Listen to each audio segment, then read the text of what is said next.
Joshua Satta. I'm an academic here at Wits University in the International Relations Department, but I'm also leading a new knowledge project at the university called Emancipatory Future Studies in the Anthropocene, the heating world, if you like. We are really excited to launch our project with this inaugural seminar and public lecture in 2 days' time with Professor Birgit Mahnkopf. I'll say a little bit about her just now. But just to say that the purpose of this project is to really think about futures knowledge from a very critical perspective, a subaltern perspective, if you like. Future studies has found its place in our knowledge project, but it's very much controlled by corporations and governments and elites, etc. What we are trying to do is think differently about futures from below and think very critically about them. So the subaltern perspective is very important. We're also trying to think about futures in the context of this heating planet. 1 degree overshoot has already occurred, and we are fast hurtling towards a 1.5, 2 degrees Celsius increase, which will probably imperil and jeopardize everything that we know. So we are entering what is called the no-analog state, a world that human beings are not used to, a world in which human beings and other life forms are seriously imperiled. So we want to think about what kind of knowledge can we develop, knowing the science, knowing that this is unfolding, knowing this is happening, that can help us kind of navigate this challenge. We also want to think through, if you like, critical alternatives that are about decolonizing futures, grand ecocentric futures, the role of utopia and dystopia, and the kinds of questions utopia and dystopia help us ask about the present, and so on. We also want to think in terms of the place of futures thinking in history. And whether it was the Haitian Revolution, or whether it was the French, or the Mexican, or the Russian, people had dreams. Even in this country, we had dreams about a different kind of future. So how do we think about futures in the context of grand historical change? It's also part of this project. There's a lot of talk in South Africa right now about Total and the big gas find off Mossel Bay. There's massive enthusiasm for fracking. There's enthusiasm for steady hold in the Mozambican gas fields in South Africa. But at the same time, we know Eskom is falling apart. So where does South Africa stand in terms of the energy, but more broadly, the socio-ecological transition? So to help us think through some of these questions, we'll be having a regular number of seminars and public lectures led by visiting scholars. But we will also be having local practitioners and activists who are on the ground pioneering emancipatory futures practices. Our next public talk will be at the end of February, on the 28th. Somebody called Mazibuko Jaha, some of you might know him. He's been doing amazing work in rural South Africa, building a rural movement around food sovereignty, around solidarity economy, around participatory planning, around alternative approaches to land use, water use. So he'll be with us on the 28th giving a public talk. We'll be getting some of the leading farmers from the Philippine horticultural area in Cape Town here in March. These are farmers that are facing a pushback by the city who wants to destroy the one green space, the food hotspot that the city of Cape Town has, run by small-scale farmers. So they'll be here with us in March telling us about the struggles for an agroecological pathway in the city of Cape Town. They'll also be setting up an agroecological garden with us. So they'll spend a week with us. And so those of you who are part of this space and orbit will be getting your feet and hands dirty, planting vegetables at this campus. We're going to have one of the leading Marxist thinkers that has done work recently on Marx and eco-socialism, Kahai Saito from Japan. He'll be here in August. His book, Marx and Eco-Socialism, has won a lot of awards.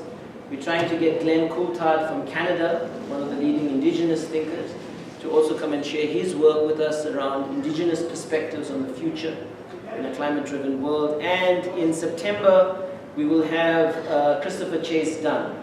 Christopher Chase Dunn is a world systems thinker, and he'll be coming to talk to us about futures of capitalism.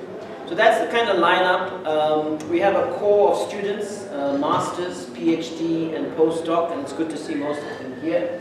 And we've also opened this up to the public. But I'm going to hand over to Birgit. Birgit is still a professor of political economy, partly retired, but also a professor of political economy at the Berlin School.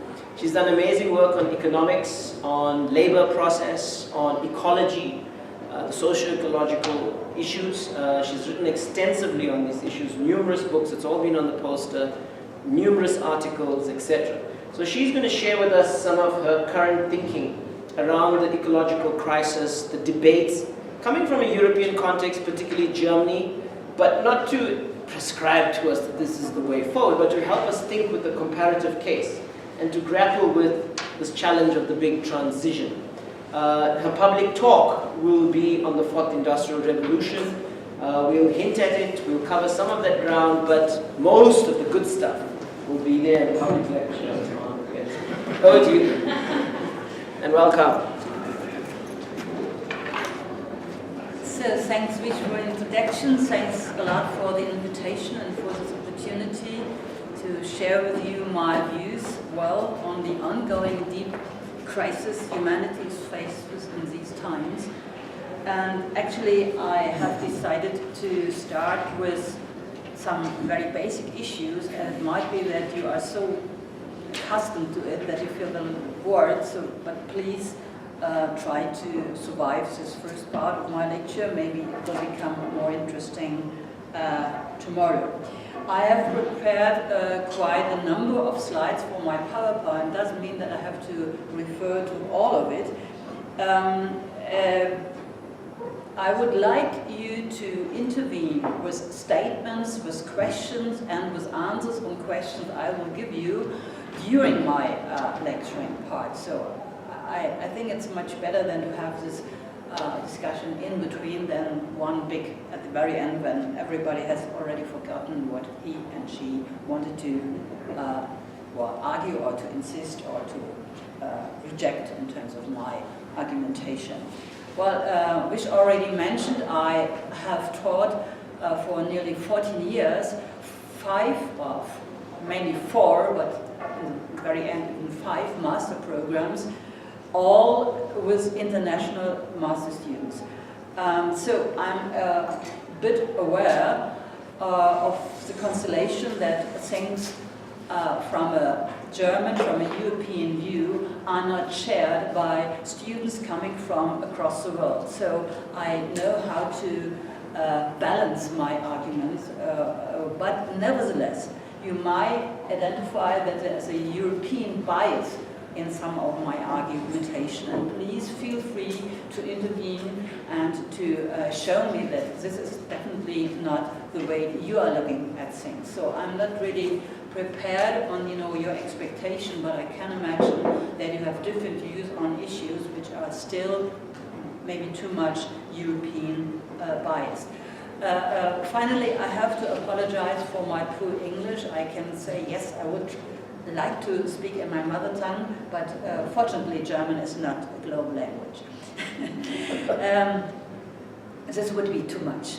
We are already expert champions. This would be too much. So the way I have structured these 2 lectures, but actually the third, the public talk, is somehow fitting in the structure as well. As today I will talk about the systemic crisis of capitalism, with the main hypothesis being that we are confronted with ecological as well as economic and social tipping points. Tipping points beyond which, so if we have crossed these tipping points, capitalism as we know it, or the system as we know it, cannot be expected to exist anymore in the same shape. So this is a hypothesis. I want to clarify a little bit with the steps, so maybe not all the arguments are convincing, but I do my best somehow. So I will start in the first part with clarifying together with you somehow the notion of crisis before going then into the discussion of the peculiarities of the latest deep and long-lasting and still not solved, not ecological, but financial and economic crisis first, before then in the second part addressing the ecological dimension of the crisis. And in a third part, I will then go back and discuss a little bit the impact of the economic crisis on social issues, to clarify that we have to face not only economic and ecological as well as financial dimensions of the crisis, but also a crisis of policy and a crisis of democracy across the world, and not only in some single countries. And the last part then I will touch on something which already has been mentioned by Rich, namely the question whether the state of affairs we are in can be correctly characterized as Anthropocene, or whether it should not be better coined as Capitalism. This is a debate going on, and I think we should have a discussion on this. The other two parts, so what I will refer to tomorrow and in the public lecture, are somehow addressing answers to the crisis of capitalism. The one is the so-called green capitalism or green growth agenda, or something that's also coined Green New Deal agenda, and I would like to discuss with you the shortcomings of this debate. And the other answer, which is today very much on the table, in particular in Europe, but also in the United States, so in highly industrialized countries, that the future will be bright because we will see digitalization arriving. So it's framed under different notions, but Industry 4.0 is one of these notions. So these two types of answers I will deal tomorrow and the day after. Yes, and please be aware that it might be the case that something might be boring for you because you are so well aware of, then simply raise your hand and say, "I'll stop. It's not necessary to elaborate further on this topic. I can't do this." So I first would like to engage you. So these are my questions or reference point for the first part of the first lecture. So what kind of crisis are we talking about when we talk about the crisis of capitalism?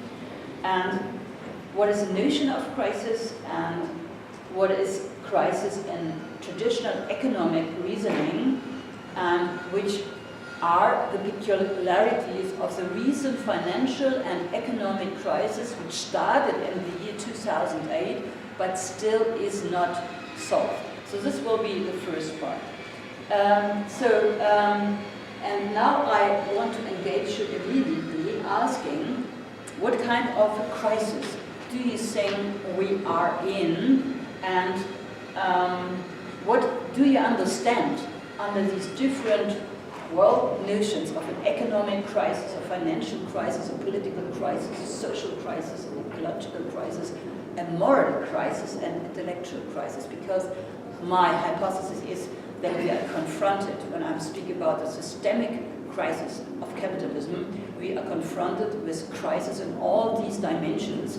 And I don't like the idea that we speak about a multiple crisis, because multiple crisis always suggests that there are different crises coming from somewhere, and we have to deal with this and this and this. And I guess we have to understand that these crises are interlinked. There is a core in it, and this core I try to elaborate further later. So when I ask you, what is your understanding of an economic and political crisis? Because I think this is the most easiest stuff to answer.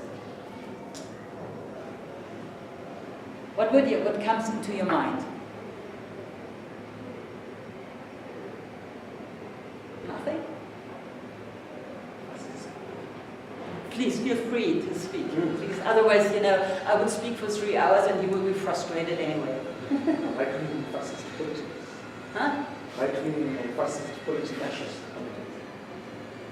Okay, the wrong politics established. So the question is, what would be appropriate politics? Wrong in relation to what? You have something in mind when you say, well, the approaches are not appropriate. Undemocratic. Undemocratic. So you think that the people are not contributing to such an extent as they should contribute. Is there anybody who has an idea what a financial crisis, how to translate the term financial crisis? Because obviously we have to deal with, in different countries, in different dimensions, with financial crisis as a very important aspect. And therefore I will concentrate also on this, because otherwise we don't get the rest. But what comes into your mind when I say, well, we are confronted with a financial crisis, very deep one? The supplier of electricity, which underpins our homes and our industries, owes a lot of money to big banks. And in order to solve the problem, our president says that we must privatize and bring in the same big business. That's a financial crisis.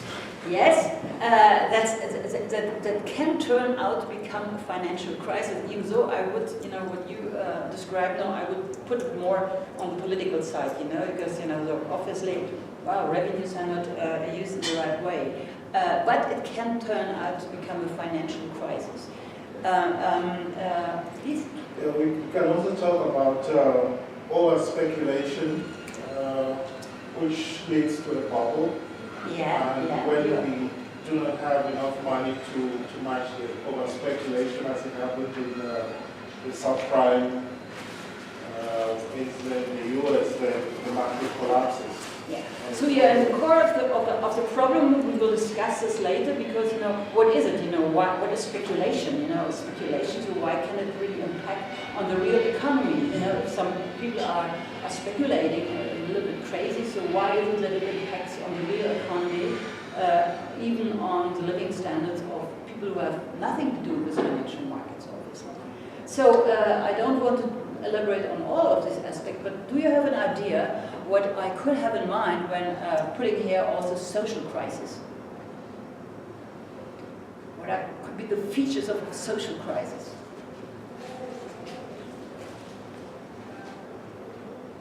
For example, rising inequality or lack of employment opportunities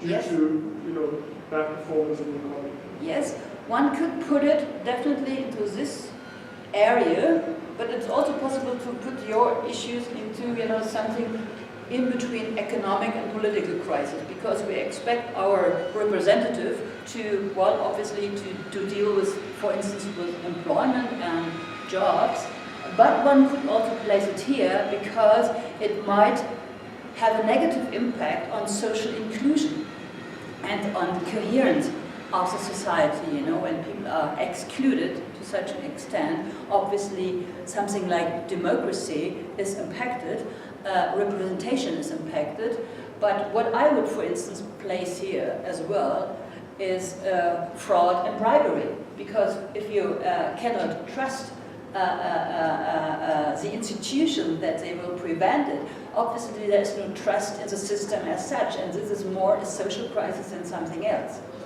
I guess the ecological crisis is the easiest thing to describe, therefore I skip it now.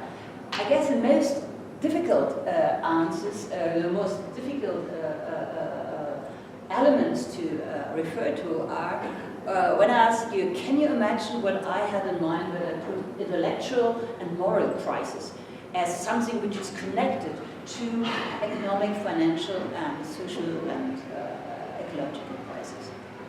Any idea? Nowhere forward. Nowhere forward. Nowhere forward. So you have not the idea that we are in an intellectual crisis, neither in a moral one. And I'll try to, I come back on this at the very end tomorrow, but I want at least to give you a hint what I had in mind here. With intellectual crisis we mean crisis in worldviews, the dominant of misleading interpretation of what we have. So I would argue neoliberalism is misleading us. It's a type of worldview which obviously has imprinted so many societies during the last 40 years, that it's very difficult, obviously, to break this view because it goes really through the personalities of people sometimes, seeing themselves as entrepreneur, even though they have only their self to make money out of. So it's an intellectual crisis in the sense that worldviews may no longer function the way they functioned before. And with moral crisis, I had something in mind like the weakness or even the lack of norms or belief systems, even religious faith or lack of certainty. Because if people are no longer sure, or cannot be sure that they are somehow embedded in some sort of norms, that norms become fluid, it's very, very difficult to organize social change, if we don't share that many norms with each other. So this is the most difficult thing to identify, I think, but I think a lot of very problematic political tendencies you have today in a lot of countries have more to do with this moral and intellectual crisis we usually ignore when we are so much focusing on economic and political crisis. This goes a little bit deeper, also discussing the notion of crisis. So I would argue, and this is very important before we very quickly constrain ourselves to a very narrow reading of crisis, to understand that crisis, in most broad sense, is the moment where old views or accepted views of the world are disrupted. So, to give you an example, in history, crisis always was standing for a time when criticism arises. So, in a way, the Enlightenment period in Europe was the time of the high season of crisis, where everything which was existing before was questioned, and nothing finally after the period where the old feudal system were pushed off and everything we today identify with modernity was coming out. This was on the basis of criticism, nearly everything, a criticism addressing nearly everything which were relevant for the established world before. So crisis means that we disrupt the views we had so far, and there is also, as a second element, an inability to go on in old ways. So inability means that radical solutions are demanded and that a minor adaptation will not solve the problem. I want to clarify that when we are in a systemic crisis of capitalism, and that's why I try to clarify this. This means crisis in a profound way, so that not moderate change is possible or necessary or helpful anymore, but really more radical adaptation and more radical change. But when we say this, it comes immediately up that from different standpoints, this radical change may be seen also in a different way. So there are a lot of people arguing, yes, it might be the case that the old ways are no longer functioning. So my reaction is I simply deny that the crisis is existing. So wonderful example is Mr. Trump, US President Trump, and quite a number of US citizens who simply try to ignore the climate crisis. This is one reaction to something which is obviously too big to get in the old frame of reference, but so I can ignore it or deny it. Then there are other people, and I would argue, people arguing for a Green New Deal and green capitalism are more those claiming a turning point, saying, yes, we are at a turning point right now, but we should try to find concepts which help to secure what we have, but changing something in order to adapt to this profound crisis. And there's also the possibility that the crisis will be addressed with revolutionary rupture, So arguing that, well, we need a definitely new model of working, of living, of moving around, and that the old way of doing things is no longer appropriate to face the crisis we are confronted with. So in a first definition, I would say crisis is a mixture of uncertainty, of urgency, of time pressure, of decisive action, of anger, but also of despair. And this makes things so difficult to find appropriate answers to the crisis we are confronted with. So before I continue, I ask you now, so normally the notion crisis comes up in relation to economic reasoning, correct? So what is the meaning of crisis in economic thinking? So what is the definition of a crisis in economic models or economic thinking? How is crisis described? Systemic failures. Failures. Systemic failures. Systemic failures. Are you sure that, I mean in economic thinking, so in textbook economics, not in a Marxian point of view, and textbook economics, how is the economy usually described? Demand supply. Demand supply organized by the price, yes. But when does crisis appear? But the market doesn't function, so market failures, for example, would be... Yeah, so obviously, but it's very simple, Crisis is here. When something is no longer functioning, demand, supply, blah, blah, blah. What usually is the expectation how crisis will develop after this lowest point of development? Come up. You have seen this curve before, yes?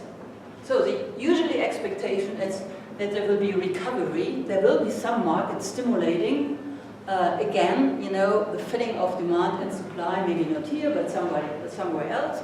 So there will be a recovery, then we have again prosperity, right? And then it might be again downturn. So we have a shrinking, that's what is called a recession, and then it might become again time of crisis. Correct? Nothing else. Okay?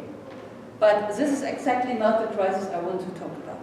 So yes, one can argue crisis in modern economic thinking. Already in the 19th century, there were regular crises crisis of such a model, so of crisis and prosperity, up and down emerging.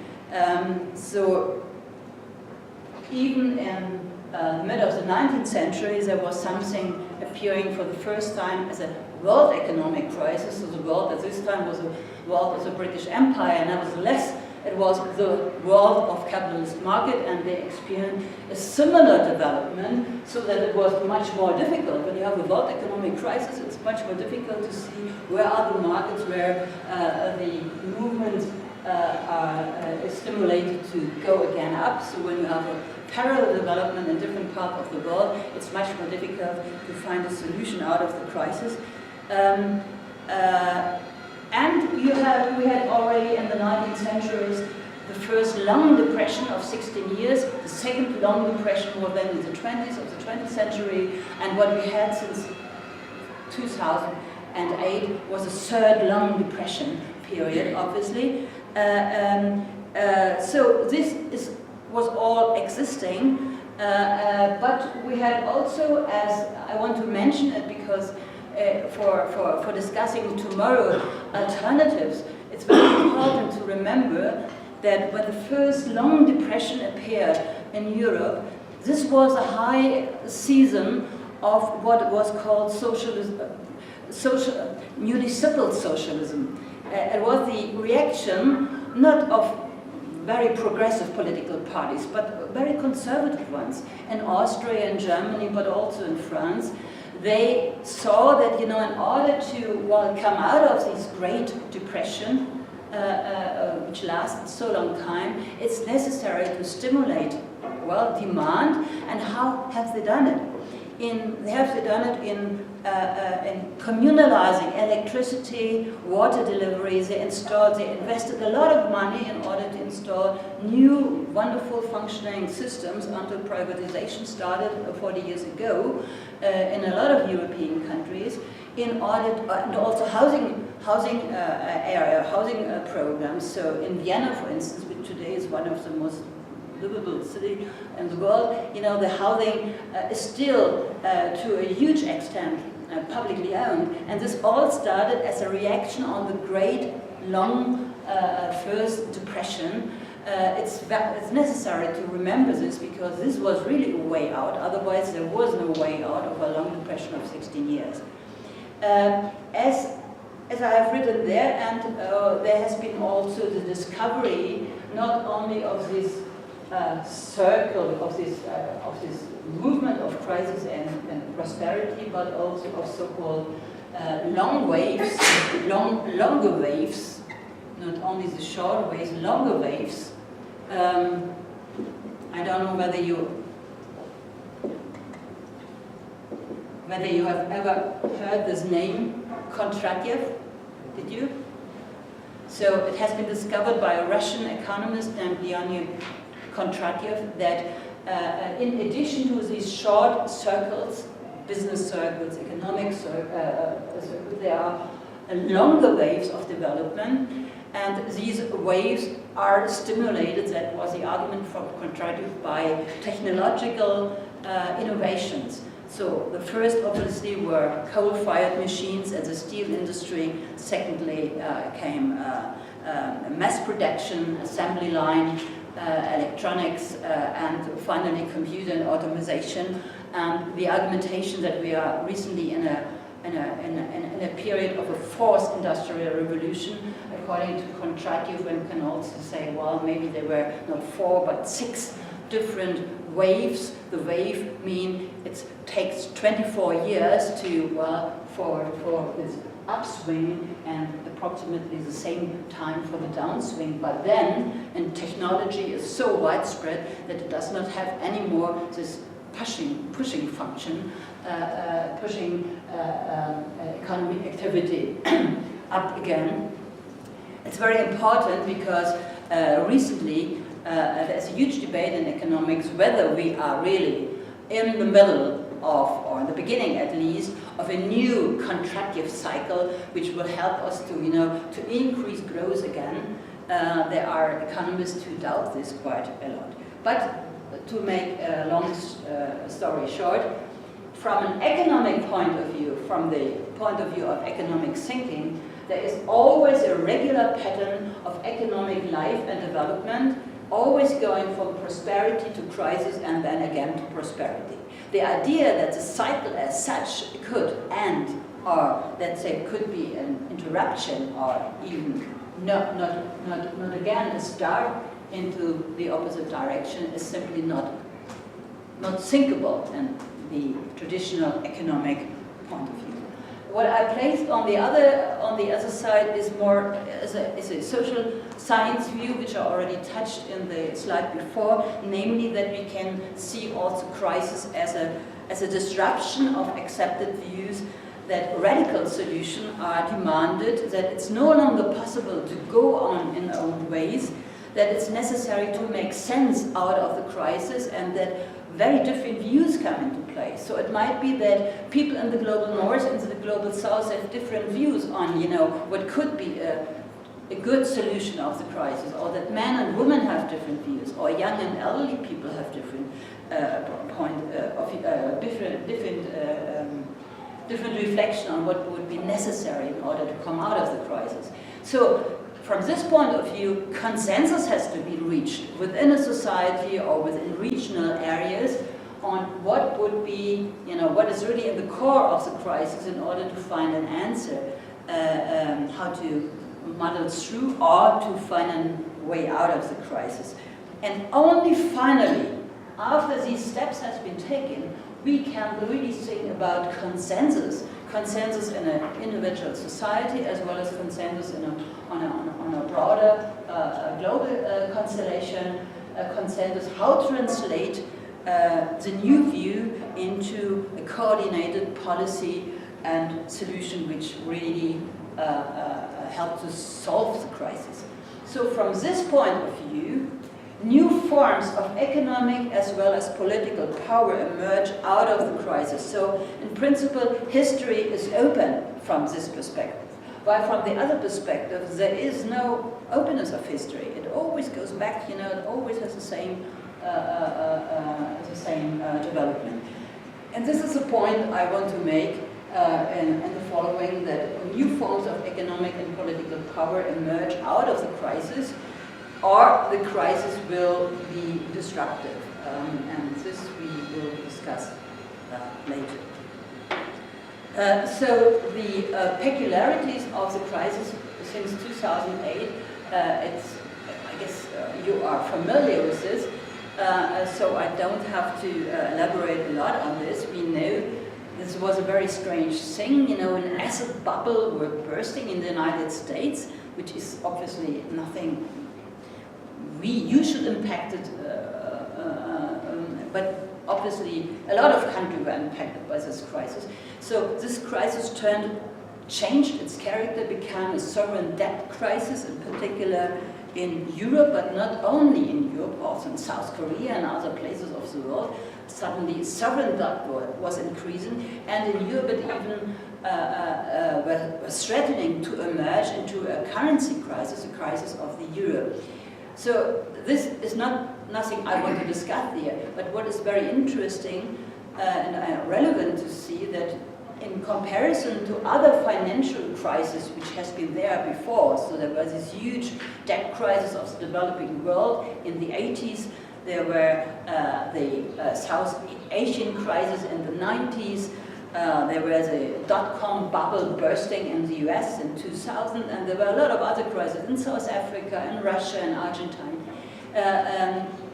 But what really was particular about this crisis from 2008, and I said it's still not solved, is that it was definitely a world economic crisis. So also countries which were not linked somehow to this real estate market in the United States were impacted. And how can we classify a world economic crisis? Very simple, the three indicators, namely amount of world trade. World trade for the first time was shrinking 10%. This was not happening ever before.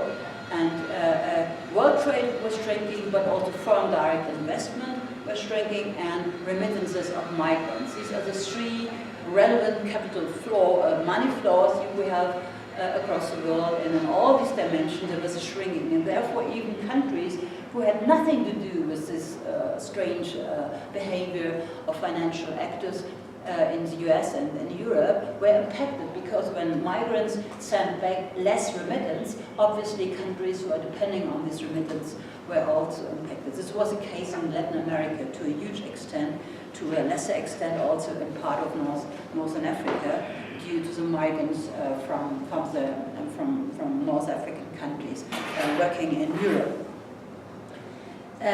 But it was not only an economic crisis, and this is my point, I will come back later on. It was also a crisis of mainstream economic thinking, because according to mainstream economic thinking, this crisis was impossible. It could not happen because everybody was adapting to neoliberal policy, and therefore this crisis was simply not possible. Therefore, it finally merged into a crisis of politics, including even global institutions. So the hypothesis I want to clarify in the following is that what we are faced with is a systemic crisis of capitalism, and systemic means that it cannot be solved by these traditional instruments available so far. When you look at what I have placed here as what are the elements of the systemic crisis, I would ask you first So, just a quick. Please. Cannot be solved by the traditional instruments. One of the traditional instruments is authoritarianism, to shoot you or whatever.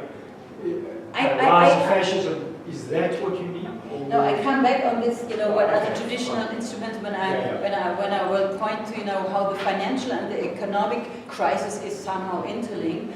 I come back on this. So this is a proposal how to describe the systemic crisis. So don't see it as single elements. They are intervening into each other. So I would say yes, we have an economic crisis as well as a political crisis. We are talking a lot about the economic crisis. This has to do with overproduction, overaccumulation. I come back on this. And we usually also are accustomed to talk about the financial crisis, which has to do with deregulation, with liberalization, with privatization. You are very well of this. Maybe you don't know this term origination, or do you? So origination is something which came up, when we try to analyze the causes of financial crisis, financial bubble bursting in the United States. So a lot of assets has been originated or created out of nothing. It's really that you can say, air was taken and sold. It was not air, but debt was taken and repacked and then sold to somebody else. So it's originating an asset and it's nothing which can be identified, which is backing the asset. So this is a term which is used in this constituency of financial actors. We originate today because there are no longer sufficient amount of profits generated. I come back on this. So this is the economic level of the crisis, but below or intervening all the time because political actors are responsible for allowing the economic crisis to happen, for allowing the financial crisis to happen. We see that that also political institutions on national level or global level are impacted. We see a crisis of legitimacy across the world in so many countries today. We see even more severe effects of a political crisis, namely state failure. There's a wonderful graph, you can look it up in the internet.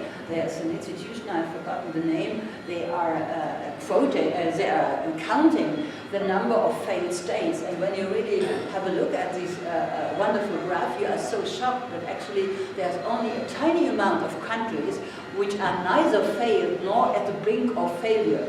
And when you have a look at this wonderful graph, you are shocked because you ask yourself, how can it be that only a handful of countries are not at the brink of becoming a failed state or already existing as failed state? So failed state is defined as, where all the institutions existing are no longer functioning in the way they should function, and obviously bribery and tax evasion and tax evasion in particular are part of this failed state, because when I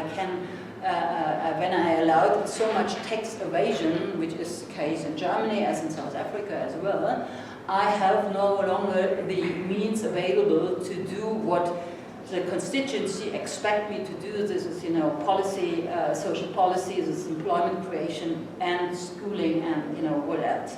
So therefore, one can say, yes, political crisis is heavily connected to the economic one, as well as social and employment crisis. I think I don't have to explain to you that this is linked to migration pressure, that this is linked to the increase of the informal economy, but it's also linked to fundamentalism in a more moral sense, I would say. On the ecological level, and I think this is the most severe one, I come back on this, we have the crisis on both ends of the natural system, of the Earth system. One is the input system, namely what we discuss under the notion of peak everything, so reaching the production peak of a lot of resources we are depending on. It's not only oil and gas, I will come back later on the argument that we are reaching the peak of a lot of metals and minerals we need for a greener future as well.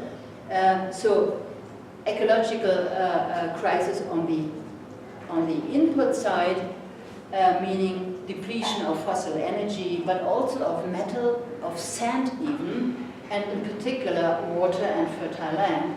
But also on the output side we have this crisis, and you know very well that this shows up as, well, a lack of sinks for all the garbage we are producing while doing economy. And finally, it all comes together as a food and water crisis, and this is something I want to discuss later.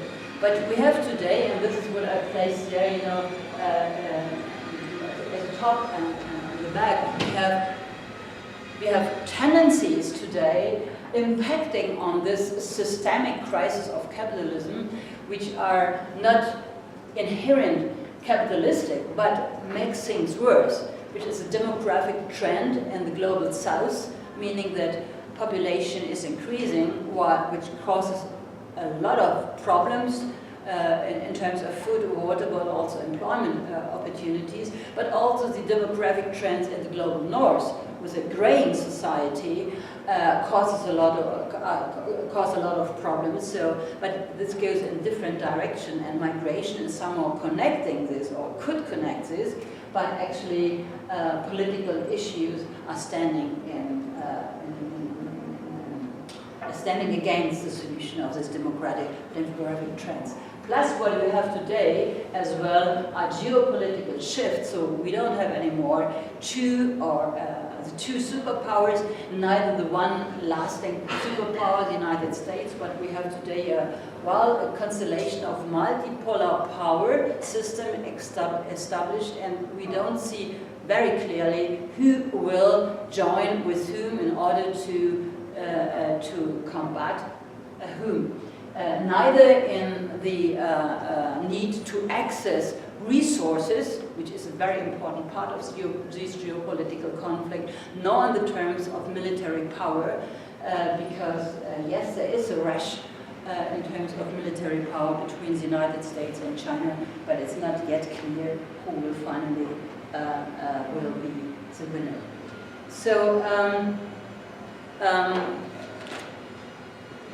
I would now like to start a discussion. For this discussion,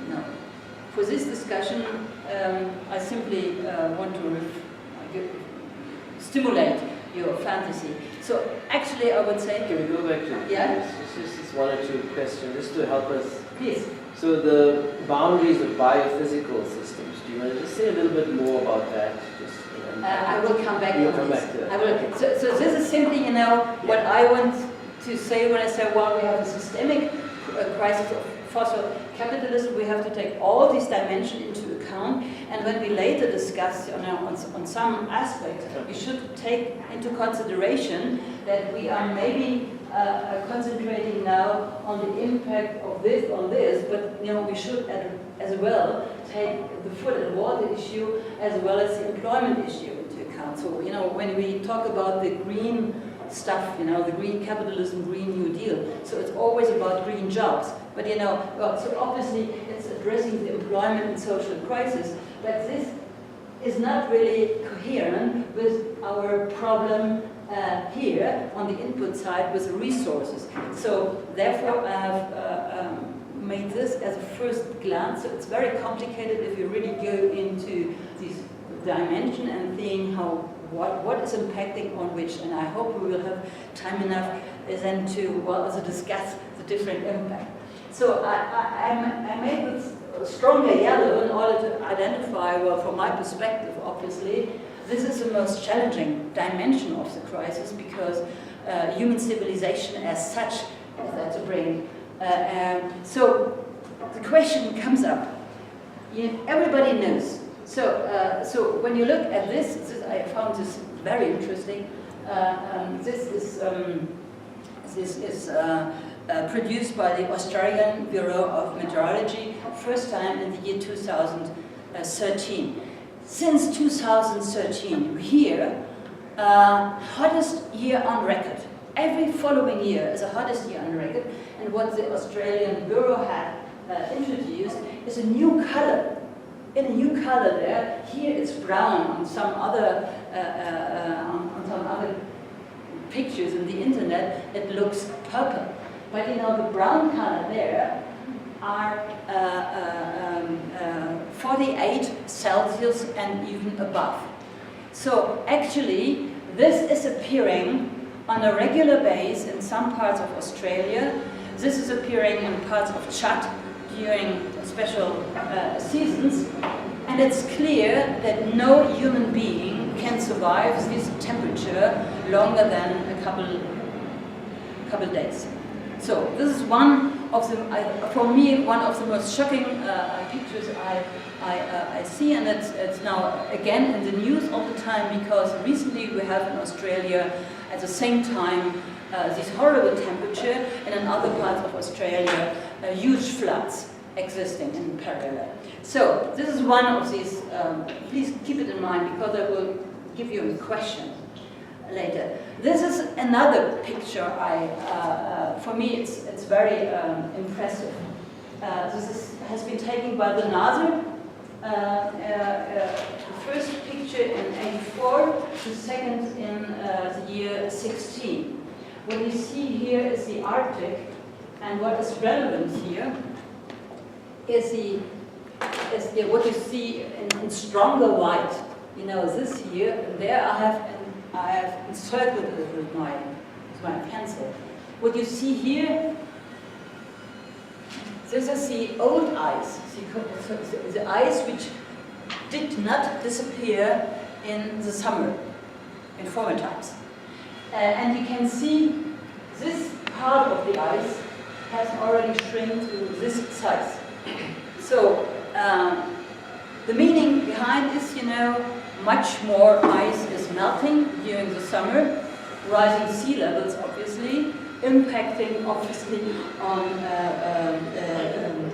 not only on cities living which are close to the seashore, but also impacting on the global weather, because I have no knowledge about this, but simply learned that, you know, due to the fact that there is a warming in the Arctic, the difference between the high temperature along the equator and the Arctic become less, and this causes weather fronts, if they are established, to stay there for a longer period.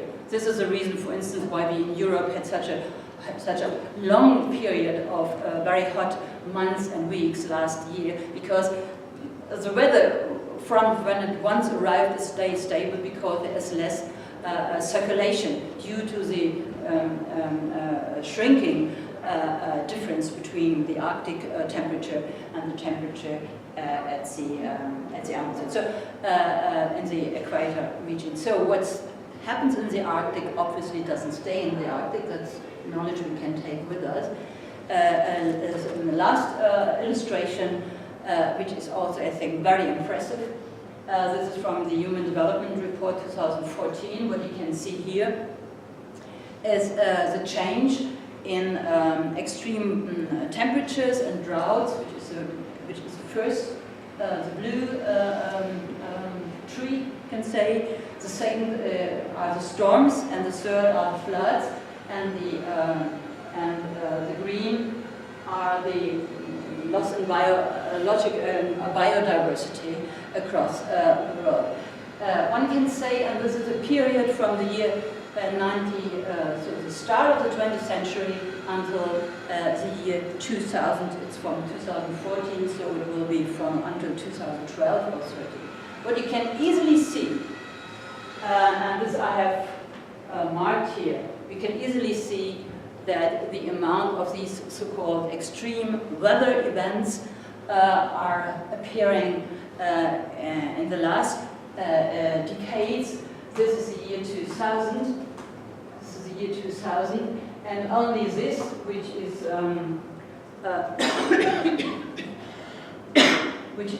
indicating earthquakes. Only the light blue one is not induced by human action. The rest obviously has to do with what we are doing. I can go on with this type of graphs. Well, this is another one, the so-called overshot day. So, you know, the day when we have consumed everything in terms of forest, in terms of releasing CO2 emission, in terms of water, which can renew itself within a year. And this so-called overshot day, which is calculated since a couple of years, has moved forward and forward. And to last year, it was the overshot day was the 1st of August already, and in Germany even 2nd May. So actually, one could add a lot of these graphs. Also, the linkage between the natural disasters, as they are called, and the political disasters are obvious. Everybody knows that that in the Near East, in Syria, there had been a couple of years with very severe droughts. Farmers were forced to leave their territory, moved into the cities, where they were competing with refugees from Iraq. And obviously the government did not respond in an appropriate way to these millions of farmers now living in the cities. And this obviously caused at least part of the explanation for the civil war in Syria has to do with this connection of, well, environmental disasters on the one hand, social impact on the other, and political incompetence to deal with this. We can have this as a cluster everywhere, you know, this combination of, well, so-called natural disasters, incompetence of political responsibility, of politicians to deal with it, and then social clashes and even violent conflicts. So one can go on and go on and go on. The question I want to give you, is, have you any explanation why these developments, obviously they are bringing us into very, very difficult conditions.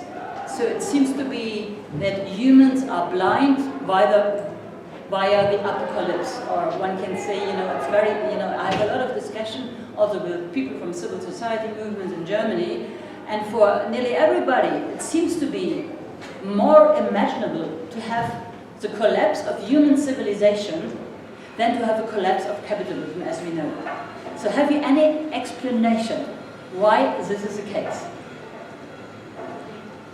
For this you don't need knowledge, for this you simply need to, well, to be creative in terms of, you know, how can you explain? So the evidence is there. I could go on for hours with giving you these data and, you know, the prescription of what will happen, and it's very obvious that it will happen, and it's not a question of it.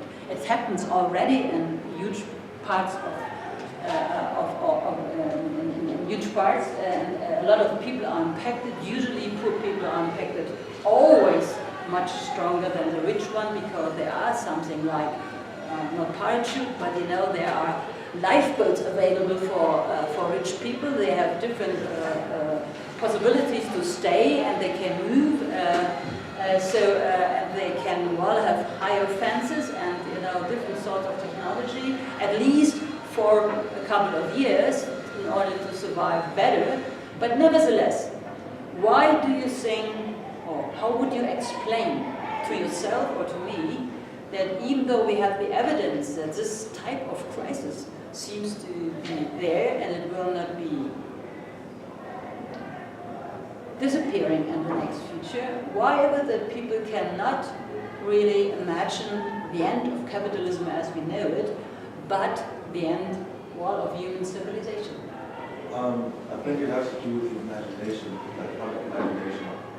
Is that where we are in this point in time right now, I think that the ideology of neoliberalism and the individualization of a lot of these processes, as we're speaking about climate change, it's been taken to the individual level. If I throw away that piece of garbage, or if I go vegan, then I'm doing my bit. But we have the option of large-scale approaches to dealing with these issues has seemingly been taken off the table. So I feel like the average person cannot, I don't think there's the imagination of being able to see or perceive that these issues affect us and that they can be changed. I think that's kind of been removed from like the average everyday understanding of these crises. Interesting. We say normally people simply ignore the impact of the individual behavior on systems as such. Okay.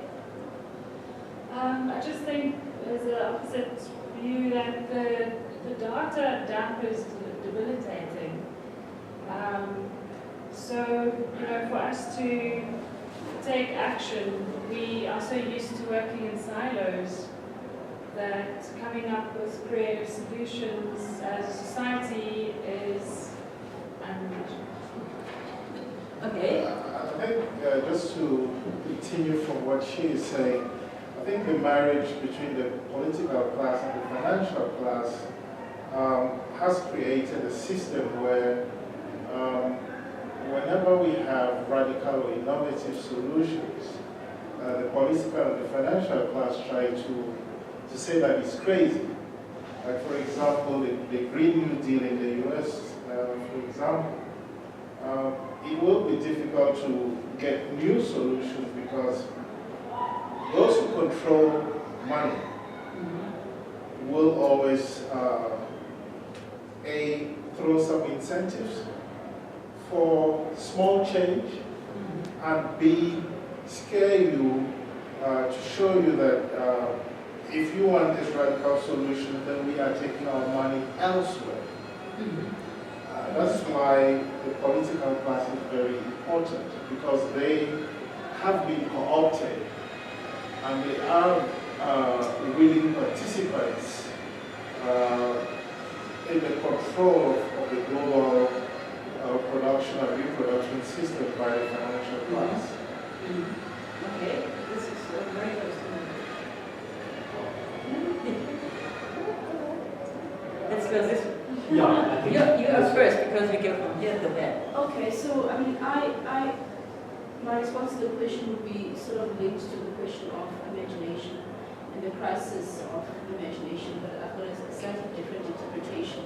Maybe the reason why we can't see the end of capitalism as it is because even though we probably think it's not working currently, we don't have the disillusionment and the cynicism that comes with the fact that other ways of organizing societies have been tried and tested and have disappointed.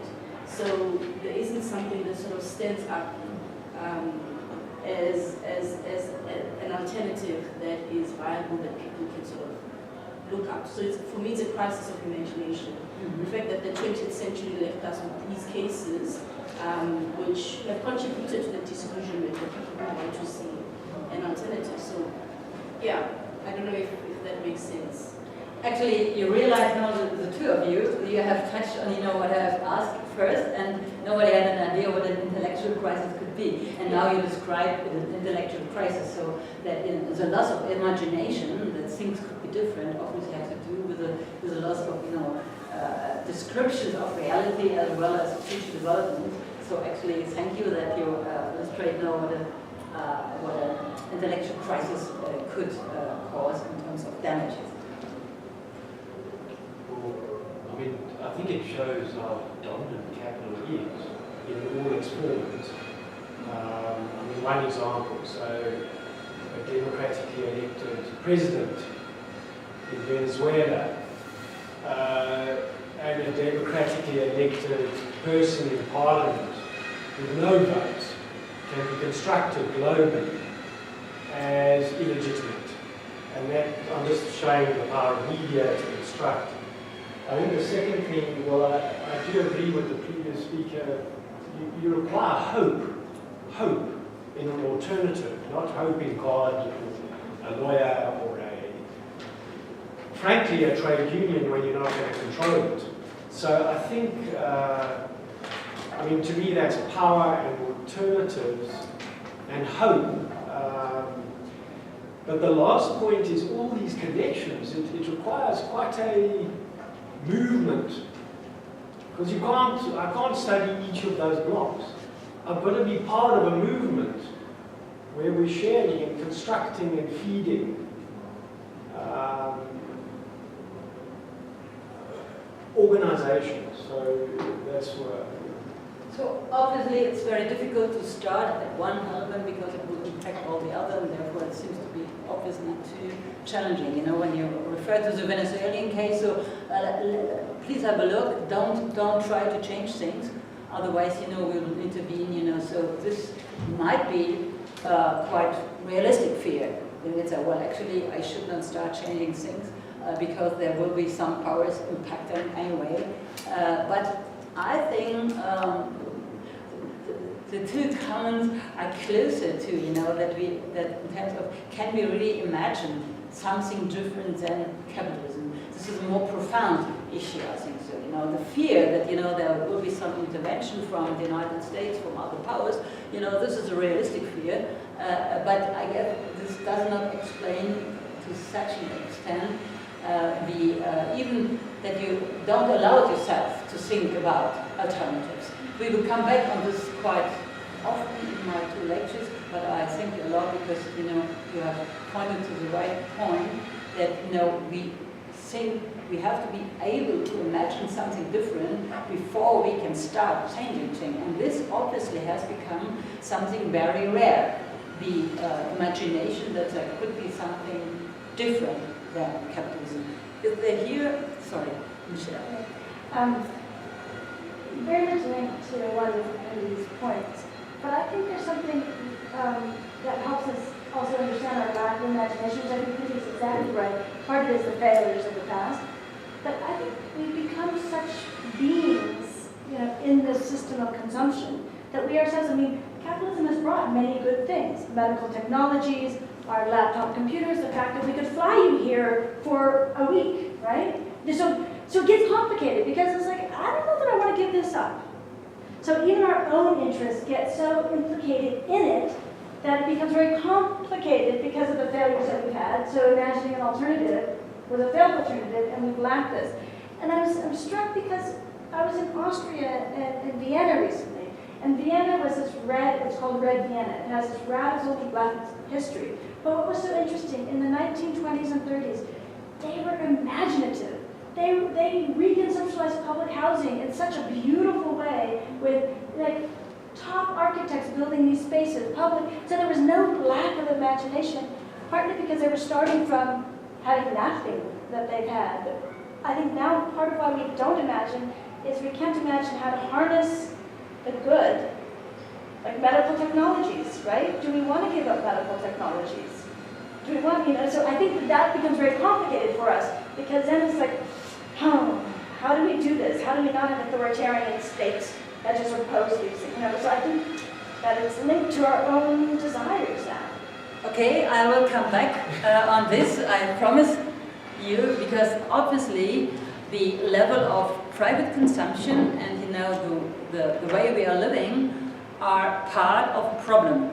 But I want to make now another step in my argumentation, arguing they are not the basic problem. So now obviously it makes things difficult in terms of convincing people that something has to change. So in terms of, you know, imagination, so the imagination is obviously blocked because we are quite, well, compared to periods before, it seems to be that the majority of people on the planet are living much better. So that's not the question, you know, and therefore our imagination is definitely blocked.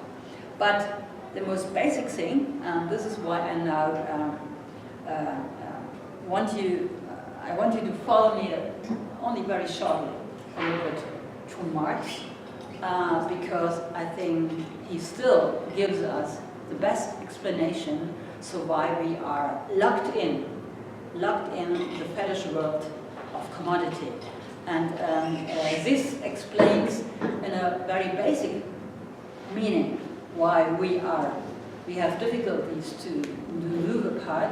So, and this is the reason why but I come back on these two elements, if not today, then tomorrow. So there is a German philosopher, you don't know him, his name was Günther Anders.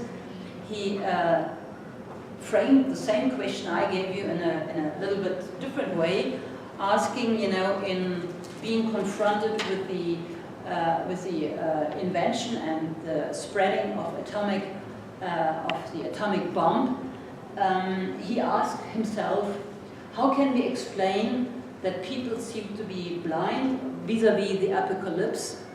And he continues asking, why are people more afraid of losing their jobs today than of losing tomorrow's existence and the world the day after?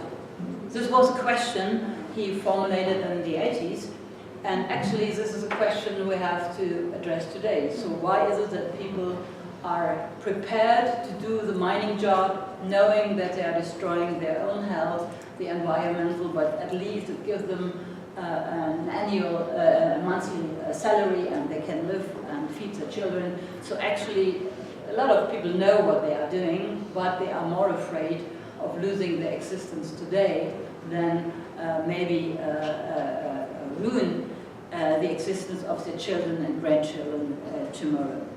And why argumentation would be, well, we have to go back to the Friedrich world as described by Marx.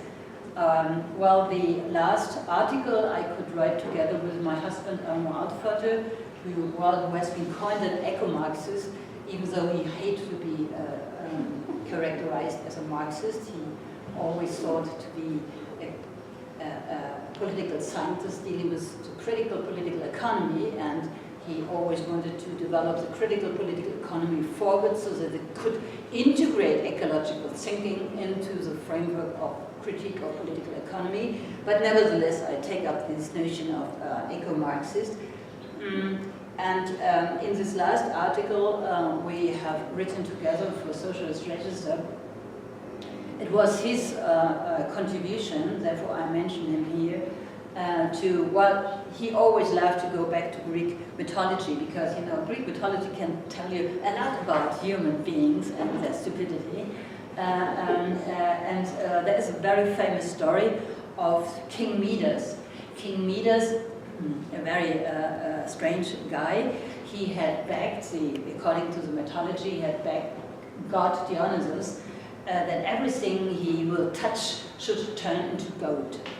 This is a famous story about King Midas, but obviously he was an idiot, because he didn't realize that if he touches food and water, he cannot consume it anymore as food and water, and so everything was turned into gold, and this was obviously disastrous. And so he went back to God Dionysus and asked, what can I do? And he was advised that he should wash off his gold in the river Patulos in Minor Asia, and that's what he did, and he used the gold then to irrigate his field. So it was kind of recycling he did with gold, and being in Johannesburg, the city of gold, it seems to be that he had a lot of knowledge of doing this. So he washed off the gold, and he irrigated his field, so really he were profiting a lot from it, but the nature was changed. If you irrigate fields, it's no longer the same nature. So fields, forest, meadows, everything was changed, and it seems to be also the outward appearance of this guy, because he was reported to have to live for the rest of his life with donkey ears. And obviously also his soul was somehow impacted. He became a little bit crazy. So this is the story of King Midas. So what can we learn from this story for our question of the finished world of capitalism? Well, we can learn, first of all, that it's very necessary not only to manage mining, but also the resultant pollutants, so that you have to recycle always as far as deep as possible in order to turn toxic materials again into useful resources.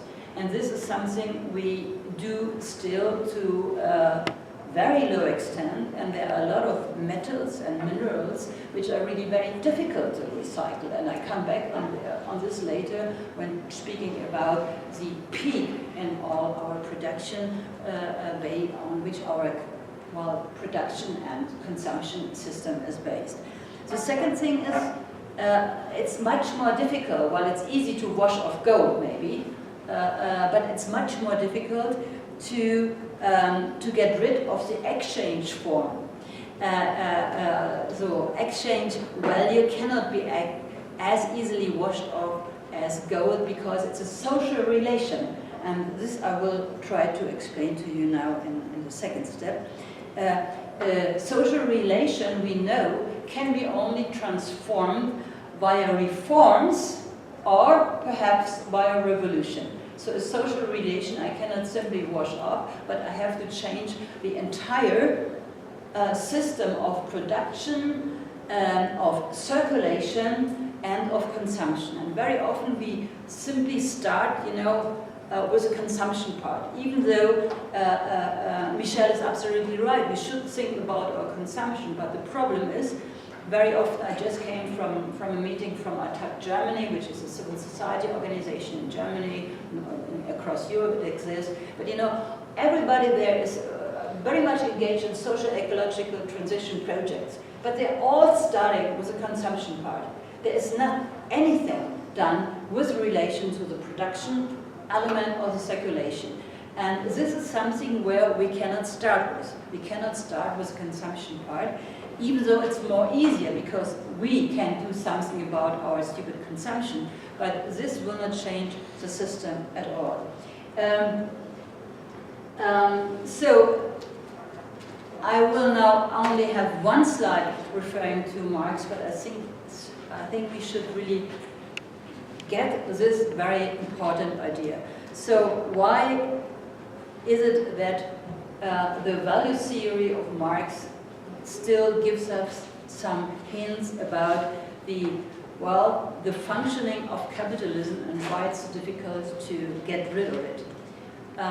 There's this famous first sentence of Capital Volume 1, where Marx writes, "The wealth of those societies in which the capitalist mode of production prevails presents itself as an immense accumulation of commodities, its unit being a single commodity.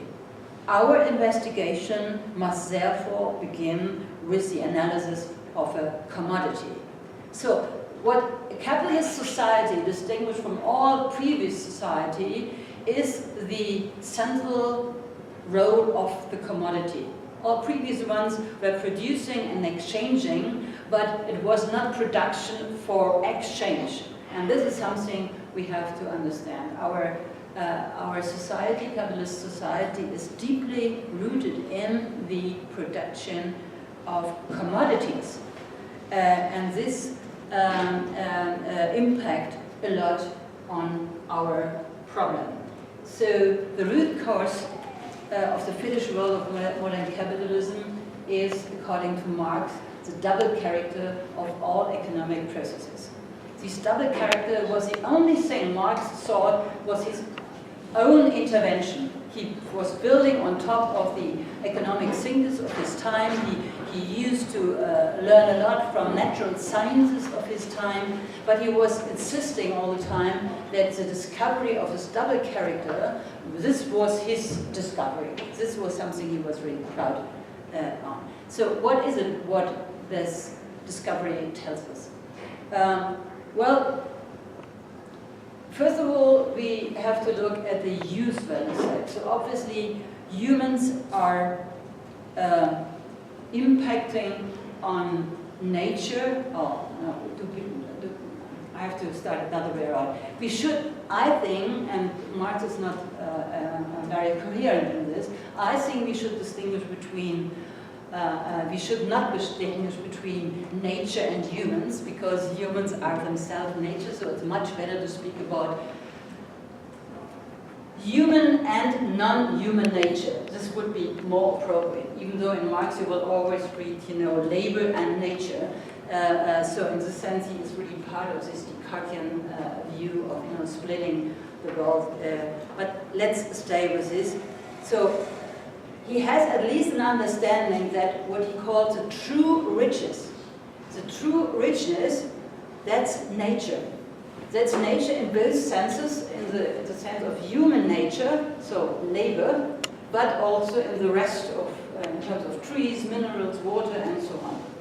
And this is a different understanding than what Adam Smith sees as or views as at the core of our, great capitalist society, that is the wealth of nations. The wealth of nations, this is what you create by the economic forms of commodity, of value, of capital.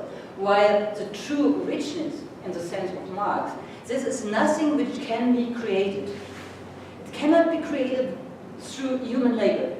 It's simply there as a gift, as a natural, as a gift by nature.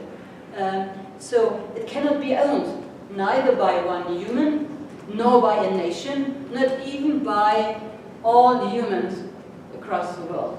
So it's simply something, you find this as one explanation in Marx, human are the beneficiaries, so they should really take care about this nature, and in a way you can find this explanation as an equivalent to what the Brundtland report later has been coined, our global neighborhood. We should take care of these richness, or this free gift of nature, so that also following generation can profit from it. So we have to reproduce every sort of nature, be it human nature in the form of labor, we have to reproduce in an appropriate way, but we also have to reproduce nature. Meaning, I always have, if I take something out from a forest, I have to be very careful so that the forest can recreate in a particular period of time. This would be reproduction. So I always take something for what I have used for production in order to give it back, so that every system can reproduce, be it human beings or be it natural system. And this idea of reproduction is very, very basic for this side of the use value. And now one can argue, well, obviously what humans are doing with nature is always impacting, since the agricultural revolution, so since 12,000 years, the hunters were not impacting on nature, but since 12,000 years we are impacting on nature to an increasing amount. That's not a question, and it was also not a question for Marx, but he had the idea that human needs are somehow limited. That they are not endless, and we know very well that our needs are limited, even though we have now a lot of industry established who convince us that we have to buy again and again the same sort of equipment, even though the function of this equipment doesn't change, but only the output experience does change. But this is a whole industry set up to convince us that we have unlimited human needs. We don't have. We cannot eat everything which we can buy sometimes, and so on. So, but when you look at the other side, so the side, the double character means the use value is also carrying the exchange value. And this is, what really counts in capitalism. So it's human labor which has created this value. But then you have machinery, which is only fossil fuel plus human labor in a new combination. And what you can do with this is, produce more of these exchange value by turning everything into a commodity. And we have not only turned labor into a commodity, today we even turn female bodies into a commodity as a birth machine. You can hire a woman somewhere in order to give birth to a baby. So the possibility of commodifying, so turning use values into commodities, seems to be endless. It seems to be that capitalism is very creative in turning everything into commodity. the point where the crisis comes into play is that when we look at on this element, so when we look at the, well, obviously profit making is a mechanism, so we always have to organize production in such a way that at the final end you have more capital available so that you can start and use a process so it goes on. And in principle, it's about quantitative increase. You know, it always is money. You know, money you can't eat, neither you can eat gold. But the idea is that you have to increase it, and it seems to be no limit. No limit. Yes, I have mentioned the cyclical crisis. There can be a crisis where suddenly capital is destroyed, but you know, according to economic theory, this is something like, well, a good thing. So Schumpeter once called it the creative destruction. You destroy so that you can accumulate again. So in principle, you know, when you look at this side, everything is reversible. You know, you can start anew. So in principle, there's infinite self-valorization when you look at this side of the coin, or you know, the side of our economy. Well, when you look at the use values, we have we are confronted with the problem, and this is something which definitely has been brought into the fore mainly by new developments of natural science, in particular by physics, but also geological science, that what we are doing when we transform matter and energy is always a qualitative transformation. So it's not simply that it's a quantitative issue. When the picture very often used for this is, I guess you know this picture was a fish soup. You know, the fish soup example? No. So, where you can understand thermodynamics in a very simple sense, you can easily change an aquarium or a part of a lively ocean into a fish soup, but you cannot change a fish soup back into an aquarium, or you can easily change a huge part of the Amazon rainforest into a fuel for driving cars. When you plant their soybean plantation, but you can never recreate an Amazon rainforest by changing it again. So this is qualitative transformation, where all the time you are losing something. You know, there is energy or matter is dispersed across the earth, and you cannot collect it again. This is something very, very different, and due to the fact that this process of value creation, of value maximization, of accumulation is going on forever, at least for the last 300 years, we have cumulative effects. So this is what today appears as a climate crisis or stuff like this, you know. It's no longer that you have this cyclical crisis, you know, where there's a down and then comes an up again. So, but you have this accumulation of crisis dimension, and this is what I will refer to, I'll illustrate you later. And this really makes a difference. So when we look at this side of the coin, which is the double character, so it's always appearing in the same economic transaction all the time. We have insurmountable limits of nature, both on the input side. The input side means the resources, but also on the output side, because there is a certain amount of things available where we can get rid of our toxic stuff, but if the things are full, and obviously they are full, so there we can say there are absolute limits of capitalism established, while here you have the system which could go on forever. You know, and this is something another so-called eco-Marxist, James O'Connor, has coined the second contradiction of capitalism, because this is a discussion which unfortunately only a handful of critical political economists have touched upon and tried to integrate into the argumentation, because you know the whole area of qualitative transformation of matter and energy just was nothing Marx could already know. So he was very much interested, and you will have Saito here. He's the one who really went through these excerpts, which were not available until very recently from Marx, but are now available, and you can see, even though they are not all edited so far, what we can see, Marx was so much interested in modern natural science, in chemistry, in geology,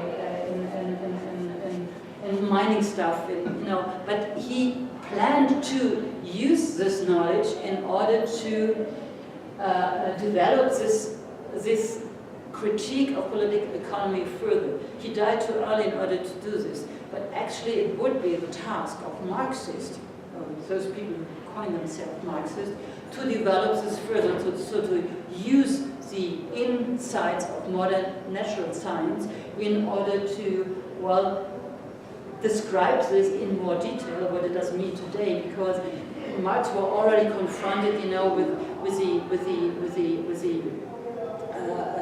the situation that soil degradation already happened. So, and there was a huge discussion about among agrochemists, physics, what to do, in order to get a substitute for the decreasing amount of soil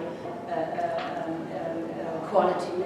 And you can see, how sensible he was in adapting this and, integrating it in its theory. But actually, this would be something which would need thinkers today to really elaborate further on this. So I have to be a little bit more quick, so maybe I skip this. In order to, what I want to say here, there is an inbuilt mechanism in what I have described before, or what Marx described before, regarding the exchange value. If you are operating in capitalist market, you usually don't finance your business out of savings. This is something very unusual. You go to a bank or to a non-bank institution, you lend money in order to finance your investment, and therefore it's always necessary that you don't get the money for nothing. So you have to pay an interest on the loan you get. So interest means you have more than in the very beginning, plus usually it's also required to pay back the interest in a limited time. So the time pressure, you all know this notion that time is money, which is absolutely stupid, but in capitalist society it makes sense. Time is money because it's a time where you cannot use your capital because it's fixed. Let's say you have bought the trees, but first you have to wait until they've grown up, and then you can cut them and then you can sell them on the market. So this is the reason why time is money in capitalism. But so time has a price as well as interest has a price. And here we have the inbuilt mechanism where always the result of your economic activity must produce more money in order to really to be invested in the shortest period ever. So don't rest time, invest it again even before you have made the gains. And this is a principle which is deeply embedded in our as well as economic but also political structures, and this is creating a lot of our problems. I leave this. Maybe this I mentioned at least shortly.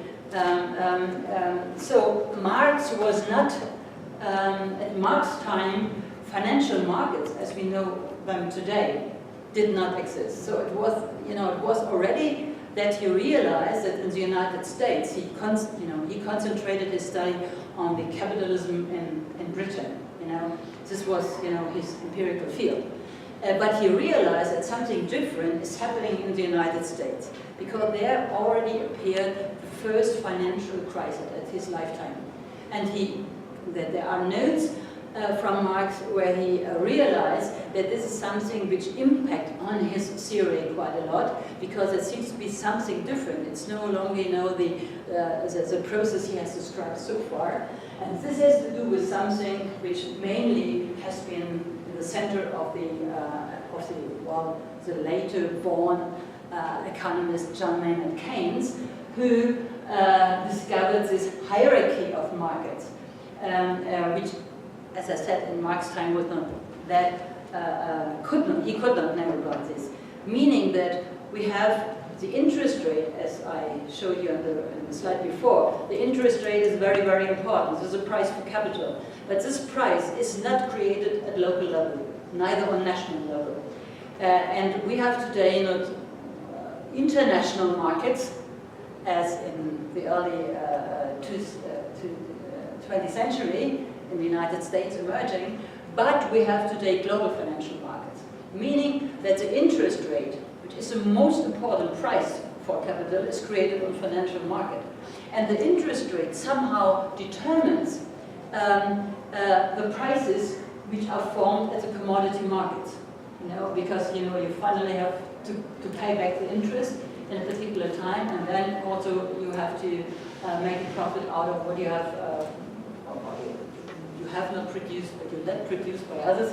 So this is determining the price of commodity markets. And finally, the only way to adapt is on labor markets. This you have to take, you have to see as a given. The financial market and the formation of prices on interest rate, but also on currency rate, but I leave now. And this is determining the price on commodity markets, which are today not global, but at least international, referring to the particular commodity. Also here we can say, well, this is today determined at global markets, this is at least determined on international markets, while only on the labor market side, you have, the possibility to adapt. Adapt means that, you have to take the interest rate into account, you have to take the commodity price into account, and then you have to take the unit labor cost into account. And unit labor cost means wages plus labor productivity. And this is the element where adaptation took place. So this is a point where you are in such a straitjacket, because you're always adapting at a national level on developments which are beyond your influence. And this is something which is really very important in order to understand this crisis dimension. And everything I have said so far helps me to come to this slide. So there is an inbuilt mechanism that in capitalist society growth is necessary, and it's not only this communal, this element on the consumption side. One can say, referring to my first question in terms of what is the moral crisis, one can say, obviously it's a sign of a moral crisis we are in, no matter whether we are in South Africa or in Germany, that people seem to get less respect, less self-esteem, less feeling of belonging by simply being a human with this and this and this quality. It seems to be that commodities play a very important role. It seems to be necessary that you have a very fancy cellular telephone at your disposal. It seems to be that you must have this and this and this in order to be accepted by your fellow humans. And this obviously has to do with kind of a moral crisis, I would say, that it's necessary to demonstrate self-esteem via social status and social status via consumption. And this obviously is a problem, no question. But we have to see, in order to all the attempts, and very often civil society organizations trying to do something, at least in Europe, I can say, about changing things. They are starting here and say, well, obviously it doesn't make sense to come to Johannesburg for just a week to give some lectures here and emit so much CO2 as I did the day before yesterday. But my argumentation always is, as long as I would refuse to come and say, well, we can do it also via video conference. It's not that difficult today, to do this. But if I would refuse to do this, somebody else will not refuse. So my interest is that it will become impossible to fly this cheap from Berlin to Johannesburg. And the argumentation, well, only rich people then will fly. It's a very stupid argumentation, because with this argumentation, you simply are, you are strangled. You are in this fetish world. Say, if this guy is driving a very horrible car, with 15 liters for 15 liters gasoline for 100, then I also need this. This is stupid, but it would be much more helpful to have rules and regulation existing, which simply makes it impossible. And then we have to think on a different page, you can say, what to do in order to tax the rich, so that they are no longer that rich that they can fly anyway. But we have to start, to establish norms and rules which make it more difficult to behave in such a stupid way. But what is even more important, in order not to have this, I would need, and this is now already touching a little bit on the transformation issue, I would need to simply forbid advertisement. I simply would have to forbid marketing. So I was a professor for European politics at the School of Economics and Law. But I swear, when I started teaching there were still professors teaching production. There are no professors anymore teaching production. There is no production anymore existing in a school of economy. It's only about marketing, it's about financing, it's about controlling, and then there is a tiny element of personal politics, which usually is done by women. This is soft, not so serious stuff. But it's financing, it's accounting, it's controlling. And there's no production anymore in the School of Economics. So actually, if I want to have this element be minimized, I would have to intervene in property rights, in a lot of rules, which would mean, let's say, as long as the technical function of a cellular telephone is still appropriate, it's not allowed to come up with a new model. You can imagine, what kind of revolution we would have then. But, this would be an adequate way of responding to the consumption problem of the wrong way of living standards.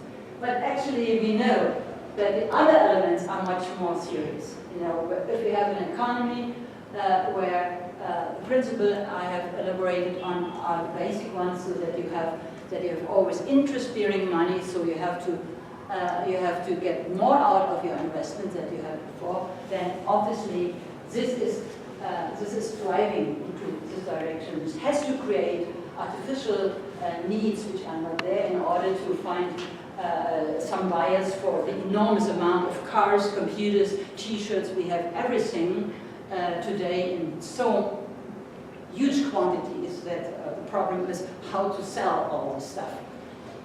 Plus we have, and this you should never forget, you have also a demand for growth coming from government. Because government is financing, there's only two ways of financing government, the activities of government.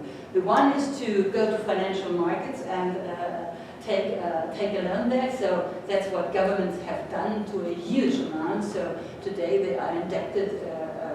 It's incredible in terms of relation to gross domestic output. Some 100 times more, or the other way is to raise taxes. There are no other possibilities to finance neither schools nor infrastructure, no healthcare. These are the only two instruments.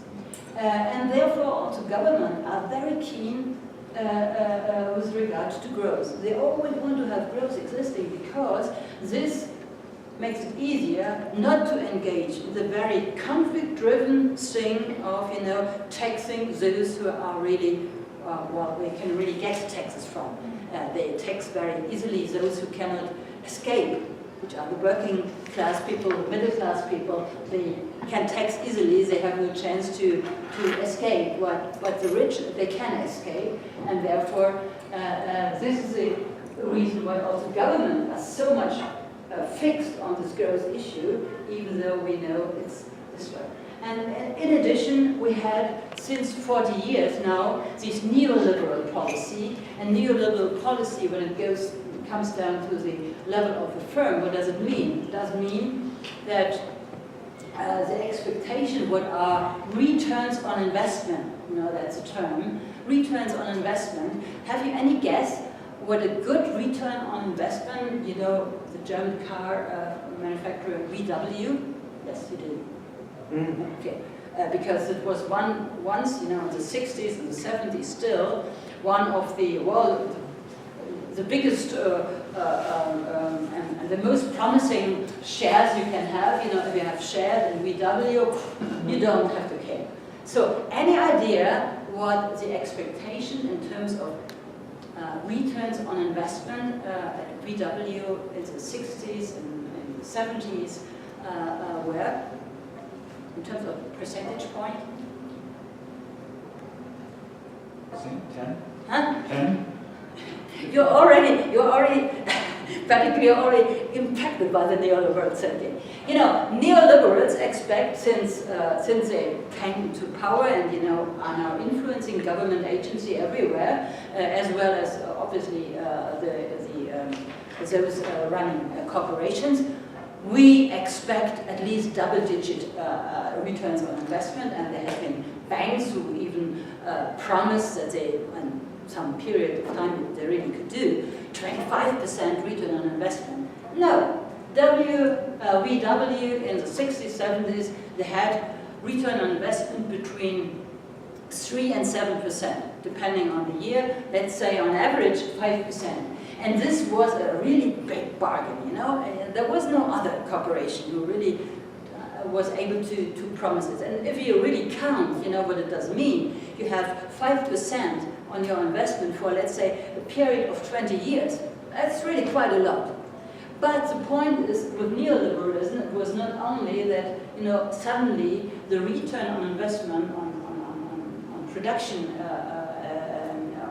was compared with what you can get on the financial markets. Now, on the financial markets, due to this very strange activities I will not describe here now, they could really make more than 20% for a period of time.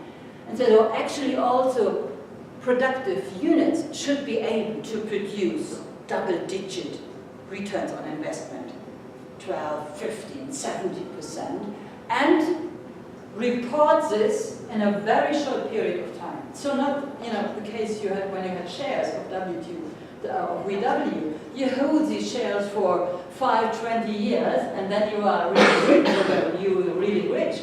But the reporting was now established to be a quarter of a year.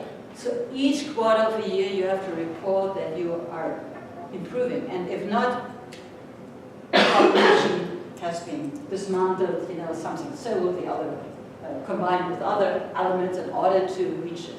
So this is an additional driving power for this absolutely stupidity to be fixed on growth.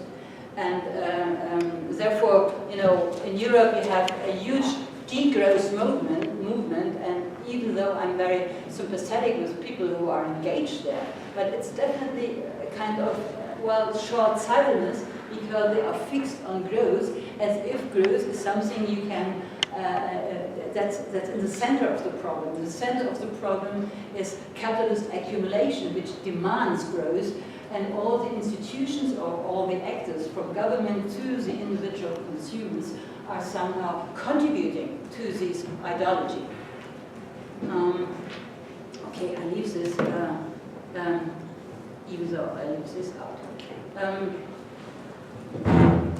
Should I continue or do we need a break? I'm not really in time, therefore I should have to skip something. I should skip something. Maybe I can do this. Because I already mentioned the new development we have to take into consideration regarding the financial bubble we have already mentioned. So these two elements, they are always existing since the 250 or 300 years, depends somehow how you come, regarding capitalism. So you have on the one hand nature, or the level of the use value creation, which is confronted with limits of growth, on both sides, on the resource side and also on the same side. And you have, as a separate element in a way, the world economy, which is about the growth of money. That's what we have discussed. But what happened really with neoliberalism is that also this area has been split. And one can has been split in, well, the real economy, where real investment is taking place, where production is happening, where labor is used and is supposed to produce some kind of profit. And you have the financial economy existing quite separate from it. So where nothing is produced, but with the origination of demands addressed to the real economy, there's a huge pressure coming up from these actors and from this level of the economy in order to, well, as I have illustrated with you, you have only labor at the very basic where you can press out more. So finally, there is no other possibility. You have now new demands from the financial economy going to the producers, you can say, and the only way to respond, obviously, is to bring down the pressure to the wages or to labor. And this has caused a lot of troubles. So, because with the increase of competition, and all the deregulation, privatization stuff which is linked to neoliberal policy, yes, what happened was indeed, for a period of time, an increase in productive capacity. But the problem is today, the purchasing power is lagging so far behind. So, as I said, now we have these huge harbors in China where millions of cars are parked and waiting that they should be sold somewhere. We have millions of computers who cannot be sold, millions of t-shirts and all this equipment. We have too much of everything. What is really lacking is purchasing power. And purchasing power is lacking because the wages has been depressed down that much. So you have an inbuilt contradiction in capitalism that, what the individual capitalist is doing is not really helping the system to survive. So you have growing stocks of constant capital, in Marx's term, one can say, and capital cost increasing because for fuel, for metals, for other raw materials, you have increasing prices during the last decades. This is very easy to show. But also for intellectual property rights, you have to buy today a lot of access to intellectual property rights who are owned by some corporation. This is also part of the fixed capital cost, plus buildings and stuff like this, and the interest rates you have to pay. And therefore, the only possibility, where you can enforce pressure, obviously, are the wages.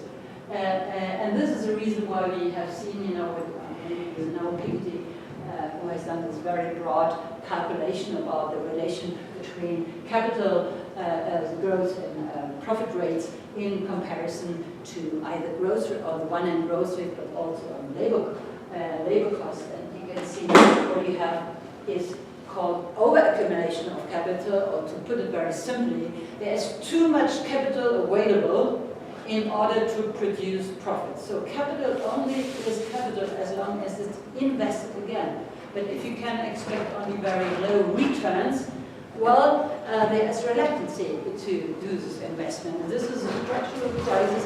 There is no way out. You can compete out others. Yes, that is always possible. You compete out other players on the market, but you cannot really organize a situation where accumulation is in the same shape as before. The financialization only helps you for a very certain amount of time to escape this problem, but sooner or later these asset bubbles are bursting, as we know. The last one I give here, I put here the year 2019, 2020, because again, we have bubbles emerging, and nobody really knows where the next bubble will burst. The only thing which you can take for granted that the next bubble will burst, be it in China, be it somewhere else, be it on a very irrelevant market, but due to these interconnections which exist today, it will show up with the same sort of impact we will have. I should skip something. Well, this is simply an argumentation to show this is the growth rate of profits, which is the blue one, and the red one are the growth rates of compensation, so in terms of wages. And what you can see here, this is a period in the 80s, and this is the whole period from the 80s to 2007. And what you can see, profits are nearly more than twice as high as the share which is going to wages. And what you can see here, this is a very recent graph referring to the United States, which is even more interesting. This is the year 1940, and this is the year, today, really, so 2018 or so. And this was the big bubble bursting, with lots of jobs in the United States. But what you can see, even though due to this Trumpian policy, creating a lot of jobs, stuff like this, but you see the wage share is still extremely low when you compare it. It's something like in the 50s. So what goes to wages as part of the economic miracle Mr. Trump has stimulated is really quite ridiculous. So we all know, I will not elaborate on this, that this has a lot of social consequences, different consequences in the industrialized countries, in the countries, so-called emerging economies, and the developing countries. But one can say everywhere you have huge pressure on wages, diminishing share of wages. Everywhere you have growth of informal economy, even though in Germany they call it precarious work, but actually it's part of the informal economy sometimes. You have unemployment growing, even though Germany is an exemption, but this will end very soon. Everywhere you have growing insecurity of workers, and everywhere you have a privatization of public goods. So these consequences for the social system are similar in a lot of regions.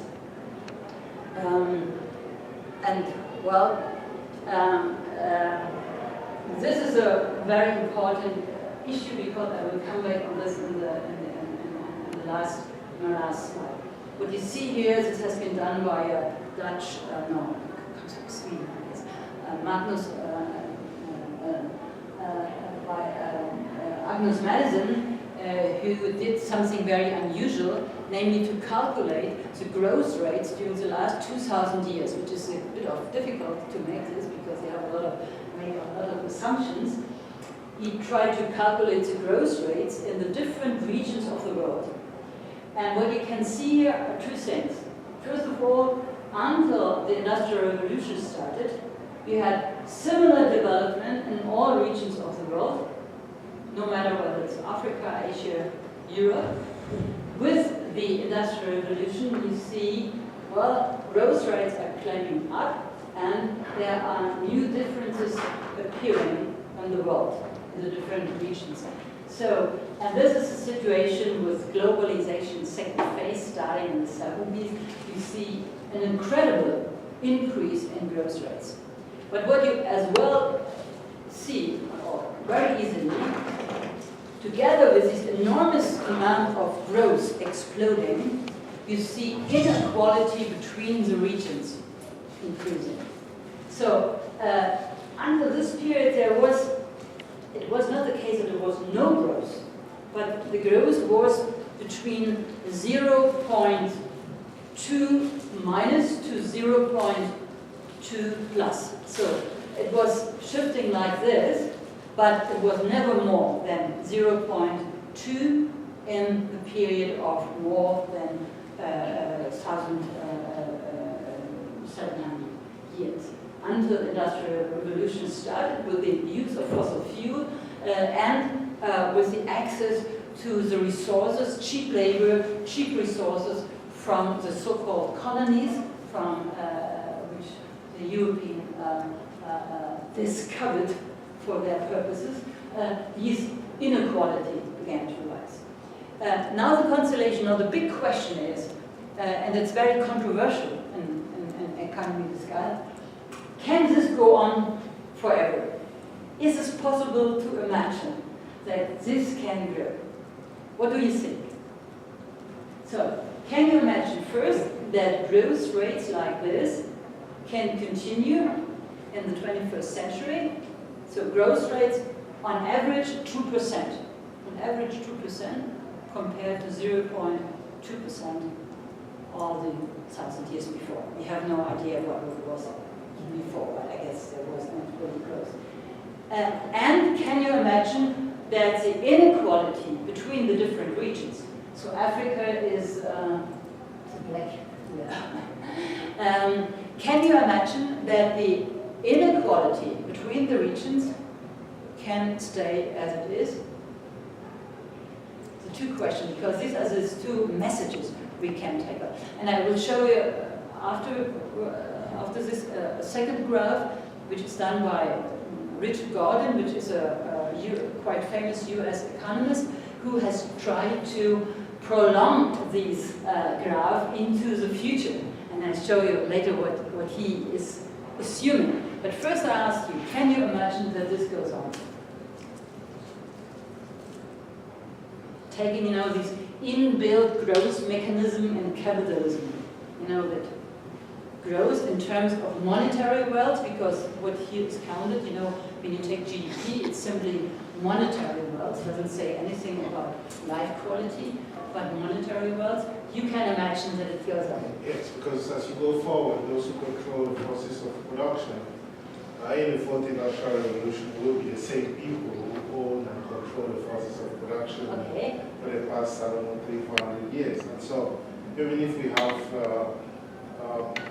poles of wealth in Africa, you still have the general disparities that will exist. So those who control the forces of production today will control the forces of production in 500, 1,000 years, unless there is revolution. Okay. First, just to jump on these points, that I do think we can continue, but to the point of wealth concentration where we get trillionaires instead of billionaires, or billionaires become billionaires, but fewer and fewer hands, and the inequality just getting deeper and deeper between people, between regions.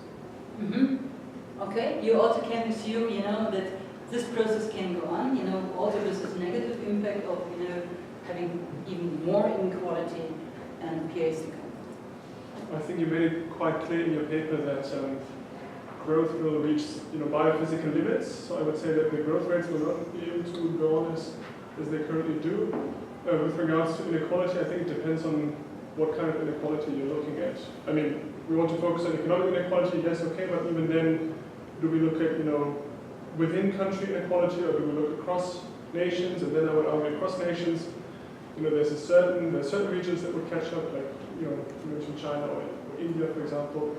But I guess with the diverse crisis becoming ever more clear, inequality within countries would certainly increase, because you mentioned the life goals that rich people would be able to attain as opposed to others. Yeah. So. Are there other comments, please? Unfortunately, I think the trend will continue. Mainly because, I mean, the example you gave about commodification of the female body, I think capitalism has that tendency to continuously create this fictitious commodity and it will continuously happen, fueling the growth. But I think what should be questioned is that, is this real growth? Because it's not based on any kind of productive activities. There are going to be certain, this financial power, we're already seeing this financial power, creating money from nothing, you know. So it's going to be that maybe I've forgotten to make one statement. When we speak about the financial, this origination of wealth, it's originating assets out of nothing. So the wealth may be virtual, So it's not really that something is really backing your demand on somebody. But the point is, when your demand on somebody serving a debt is defaulting, then the asset becomes real, because you will be forced to serve the debt. So this is not virtual. So the asset might be virtual, but when there's somebody guessing that you will no longer be able to repay the debt, then the asset becomes real, because the demand on you will be real. You will be forced to pay back the debt, whatever conditions ever you have to face. So this was only something adding to what I have said before, that financial assets are only virtual in some sense, in terms of demand, but when there is a crisis, bubble bursting, then demand becomes real, because the shareholders, the creditors, they will look to the debtors and say, well, actually you have to pay back, even though they will not get everything back, but we know that this is impacting a huge burden on societies, also on individuals. They have to leave their house, because they are no longer able to pay back the debt they were supposed not to pay back for a long period. I don't know what the US households experience. But coming back to these two positions, I guess, yes, I would obviously follow your view. This cannot go on forever. For the reasons I want to make in the very end. The first, I already have mentioned, all of this production has a material basis. You cannot do. Therefore, I have this graph, which I now did not elaborate on, in order to clarify this. Even though it's very simple, this is our planet, and we have this exchange of goods and services, land, labor, capital, firms, household, and while we can try to grow this type of system we call economy, we can make it bigger, we have made it bigger, and then it consumes much more of these biophysical, of the products of the biophysical systems. But first of all, we cannot make something out of nothing, so it's impossible to create products out of nothing. So you have always a material base, and there are limits, and these limits I will illustrate. Plus, no waste ever disappears, so you will have the problems of things, and at a given level of technology, growth entails always increasing resources and pollution. And this is simply something we should always keep in mind when we are confronted with this type of graphs. Actually, the argumentation is even supported by this person named Richard Gordon, quite well-known US economist who tried to, build on top of these data from Madison. And what he is assuming is that, there will be a bell-shaped curve, like this. So sooner or later, he's calculating some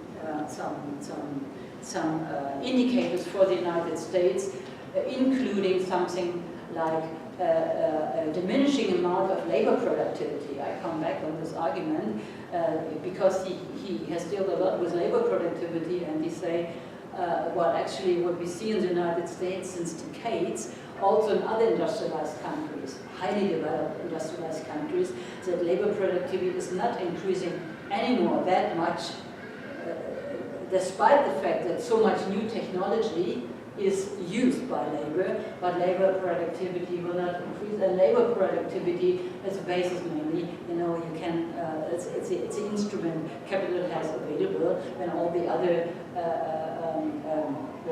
elements of production become so problematic, in particular higher prices for raw materials.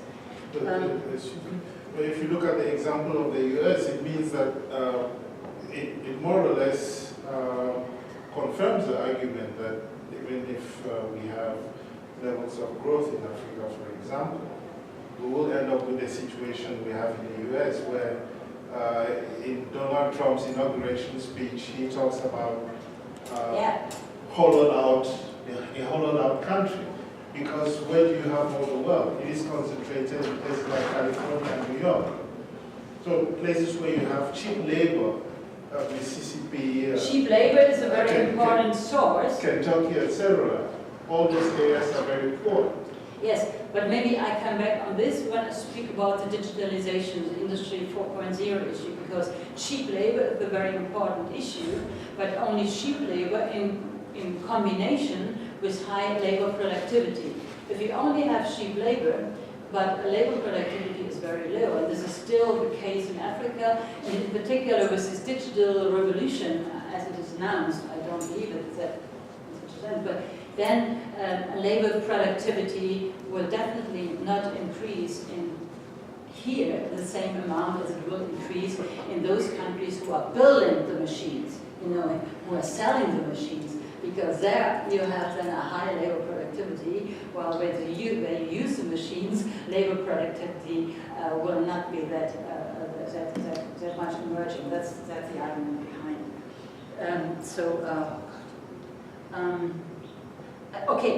This is a graph which is referring to your argument. So this is from Milanovic, who has worked for the World Bank quite a long time, and he has recently published a book on global inequality. And what this book, what is the outcome of this book, is already given by the colleagues sitting there, namely what we have seen in the last period of time regarding inequality is the situation for the poorest didn't change at all. Nowhere, in no region of the world. The very poor in sub-Saharan Africa and elsewhere, their income remained almost unchanged despite this wonderful period of growth we had on global scale. Secondly, citizens of rich countries with stagnating incomes are impacted a lot, and this is causing the moral panic, you can say, in industrialized countries, be it in the United States, be it in France now with the rebellion in the streets of France, but also in Germany. Those who are really impacted are the middle and the lower middle classes, who are really competed out in a way. And they really lost income, while at the same time, middle classes in China and in India, not India as a country, because the majority of people in India didn't profit at all, but the middle classes in India and China, and since they are a lot in terms of millions, in terms of these graphs, when you do it, on a global scale, this impacts a lot, and so you have there winners, which are the middle classes in China and in India.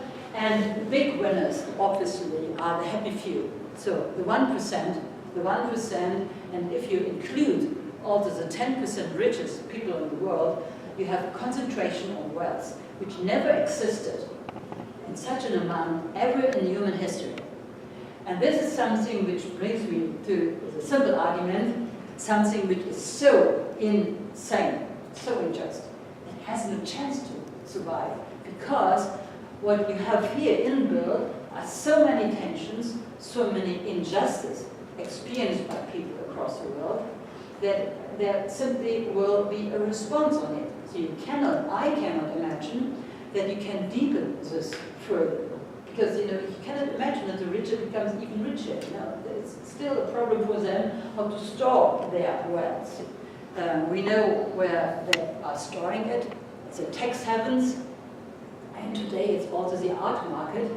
And the new forms of storing wealth is buying citizenship in particular places where they feel secure. So maybe if you come back to the previous graph here, I think it's a little misleading as well, because it looks like relative change, right? So if you look at the bottom 10%, for example, it looks as if the rise in income is quite substantial, but then if the income is very low, then even a 10% increase in income isn't that much in absolute terms. Whereas if you, for example, if you compare the graph between, 0 and 10% of the poorest, and then also the 90, like the 10th percentile, it's quite similar in, it's quite similar in terms of how steep it is, but then in absolute terms, it's a huge difference. Right? Your argument even has more relevance when one take up another kind of criticism regarding this sort of analysis. Today, everybody is looking at income disparity. At the lowest income and the high income. But the point is, when we really discuss about, what are chances, it's not really about money. It has to do with, is a public transport system available? Is there healthcare available? Is there a decent education system available? And this does not translate one-to-one into income. But this is one strange development in economics, as mainstream economics. They are focusing nearly only on income generation and on wages, stuff like this, but they are never consider that the quality of life depends on much more dimensions than simply the quantitative amount you have in your pocket in terms of a currency which may be also very easily devaluated due to very sudden development, stuff like this. And therefore, these data for a lot of reasons have to be taken very, very carefully. But since this graph is used quite widely, I want at least to give you this graph. That's here's only regarding where the wealth is going to, and I have selected here one graph where I also placed South Africa in, what you can see. Well, normally it's argued wealth is floating from countries away where you have very low rules existing in order to make people responsible, where you have high bribery, stuff like this. But, and therefore it's very obvious that you have South Africa here. But look, please, which countries have even a higher amount of tax evasion? A lot of European countries are here. And obviously we have Saudi Arabia, Russia, Venezuela, and the Emirates. But here you have a whole bunch of European countries. And you cannot argue that we are not able to enforce our rules if we would like to do so. So this is something you simply have to explain with political will. Political will, because we know where the money is going to. And yes, we have we have the Virgin Islands and stuff like this, and Macau and Singapore and Hong Kong, but we have also Luxembourg and we have Switzerland, and this is really now within our realm of regulation. So this is definitely not about fate or something which is God who is hindering us in doing something, one could prevent. It might be more difficult for South African governments to prevent, but it's not that, should not be that difficult for European government to prevent this. So it's definitely a hint that political will is at the core of our problem, how to solve these crises. Nevertheless, what we have seen as a result of all this is a crisis of politics everywhere.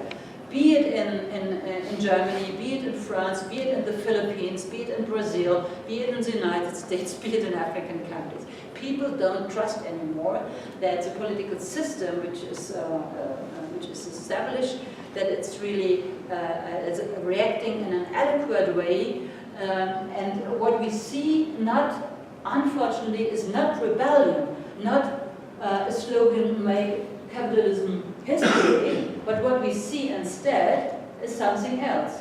We see counter-revolution in different phases, but in a way you see everywhere a movement toward, appreciation of order, of tradition, of hierarchy, of more authority, of discipline, of loyalty. This you see, and you see more and more people being willing to say, well, actually it's all about the criminals, and the criminals are usually those you can catch very easily. The criminals are not those you cannot catch. Criminals are those you can catch very easily, you put into prison, and therefore, part of my analysis would be, we have, which I will come to in a second, that we are faced with a crisis of humanity in the meantime, namely that you get rid of a lot of those people who you see as a burden, because it's so difficult to get access to the wealth of those who can escape so easily.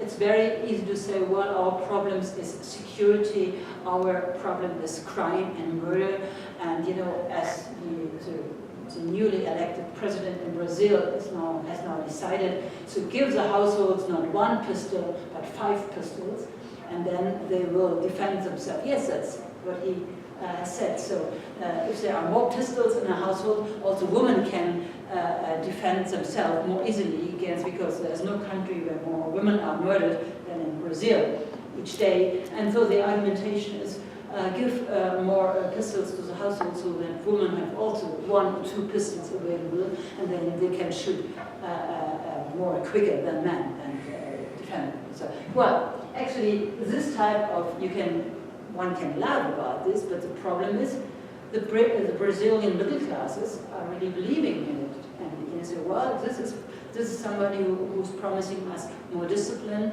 and they send their children into schools which are now organized by the military voluntarily, without any pressure, because they think, well, there they learn order and discipline, and this is something, these are traditional rules and values, and the only way to save us before this chaos which we are confronted with.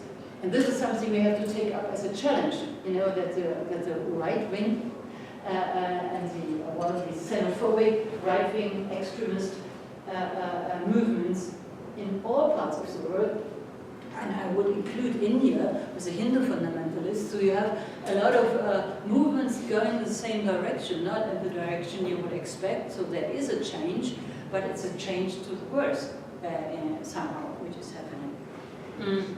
So I want. I will not touch on this debate on Anthropocene or Capitalism. I'll make it very shortly. That's a quick question before you continue. Yeah, please. I just wanted to find out, when we keep talking about political crisis, at what level do we include intellectual and moral crisis? Because there were always options. There were always options, and people simply didn't want those options. Because in every country where you have all this crisis now, you've always had green and communist parties. If you ask, for example, in France, the Gilets jaunes, there were options during the last election, but they didn't choose those options. Yes. So where does human responsibility come in? Where does human responsibility come in? Maybe before I answer this, it's a question going to all. Maybe in order to open up the floor to a broader discussion, maybe I can go to my, this is about the limits of nature. I cannot elaborate on this now. Maybe I go to this last slide and then the very last slide. This is a kind of conclusion I would make.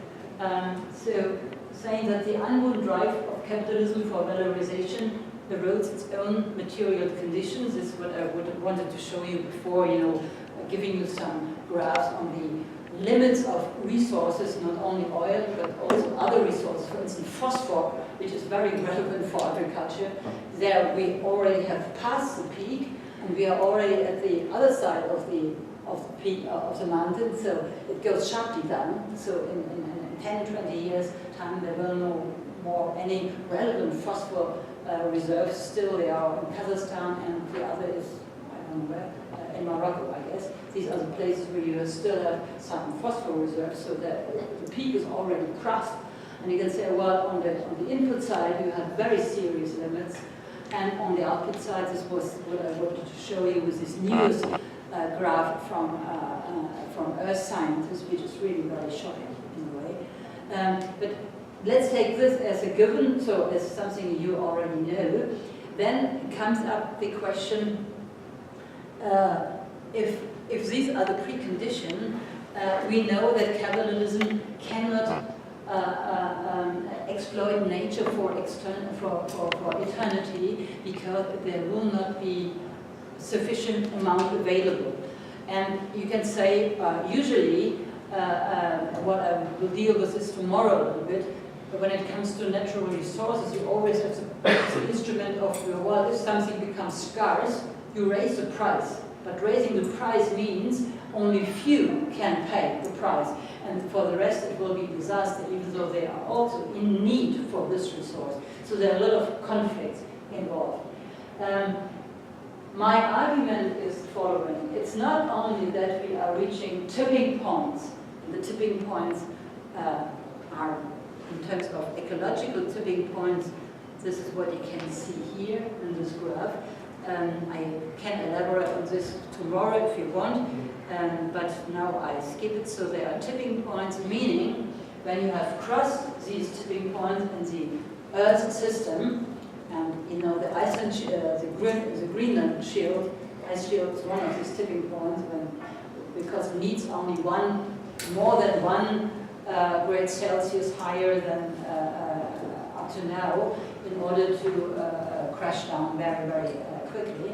Then you impact on a cascade of developments which you can no longer control. It doesn't matter whether you start then in decreasing CO2 emission, there will be a self-impacting reaction on each other. And this is the argumentation mainly focusing on tipping point within, let's say, in my Marxist forms of wording, the use value system. So we have the over-exploitation of the resources, we have the huge social and ecological impact of mining, we have this problem that the carrying capacity also in terms of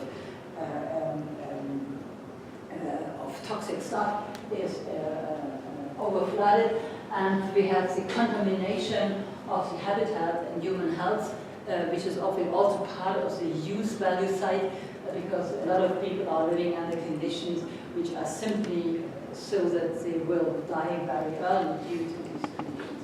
But my argumentation is also, we have also, therefore I was elaborating so long on the financial and economic issue, we are also faced with tipping points within the system of value creation.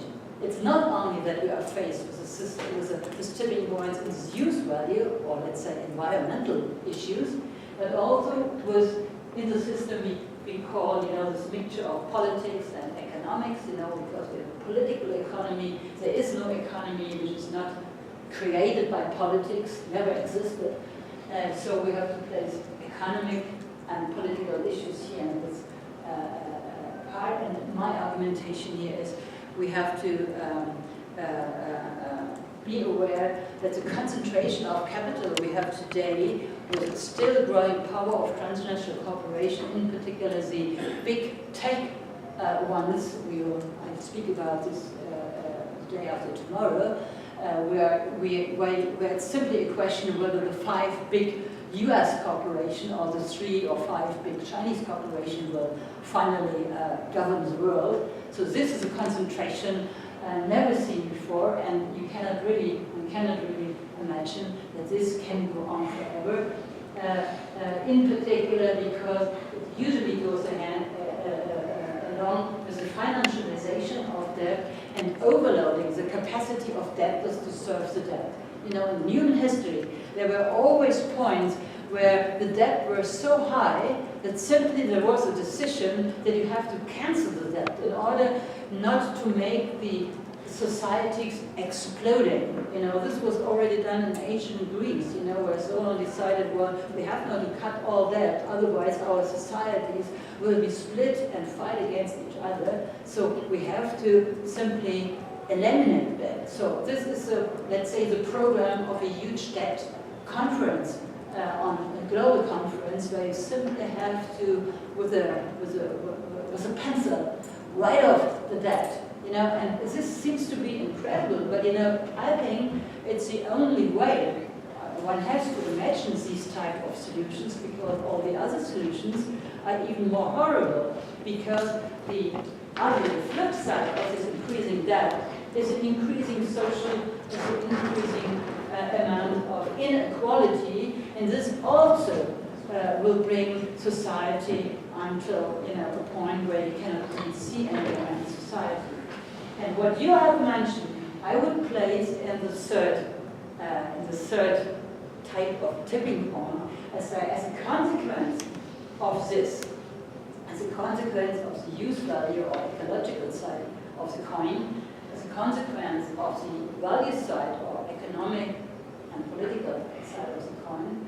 What we see is also a tipping point on the level of societies. And here I would argue, well, both developments impact a lot on agriculture. I will come back tomorrow on this issue, because the first thing we have to organize, you know, no matter what we want, you know, and what kind of creativity we want to develop, first we have to organize food and water. And, you know, this all impact on food and water. So actually, this will be the crucial issue to be solved, and this cannot be solved within the realm of those settings we can discuss so far. So there will be huge conflicts, both interstate as well as interstate conflicts about water, about fertile land, well, the middle class is in panic, as I wrote, while the poor losing anyway. And for the poor, this, I have forgotten the name of, I guess it's a North American author, but I have to look it up. He coined what I have described in terms of the millions of people living in prisons in the Philippines, in Brazil, in the United States, and a lot of other countries. They are not taken care about in no sense. So when discussion go on, you know, what should be changed, you know, nobody really calculates with 1 million of people who are in prison, and the same in the Near East, you know, millions of people, they have no life there anymore. Yet they are simply stored in the prisons, and they are simply excluded, expelled from humanity in a way.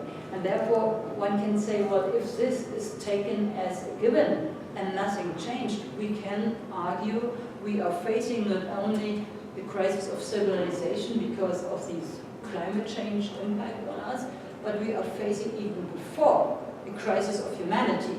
And then the question is, what is a human being who doesn't care anymore about ex-fellow travelers, who are in prison, or he might or she might be even happy that so many people are simply pushed away. You don't see them anymore on the streets. So this is, the expulsion of the so-called surplus population, which was easy to solve this problem as long as there were only these industrializing countries in Europe looking for spaces they identify as empty in order to bring their redundant population to. But today we don't have these empty spaces anymore on planet Earth. And what we see instead is a collapse of humanity, where people in need are no longer taken as human beings. And this is something where I would say, well, we have really something to be afraid of.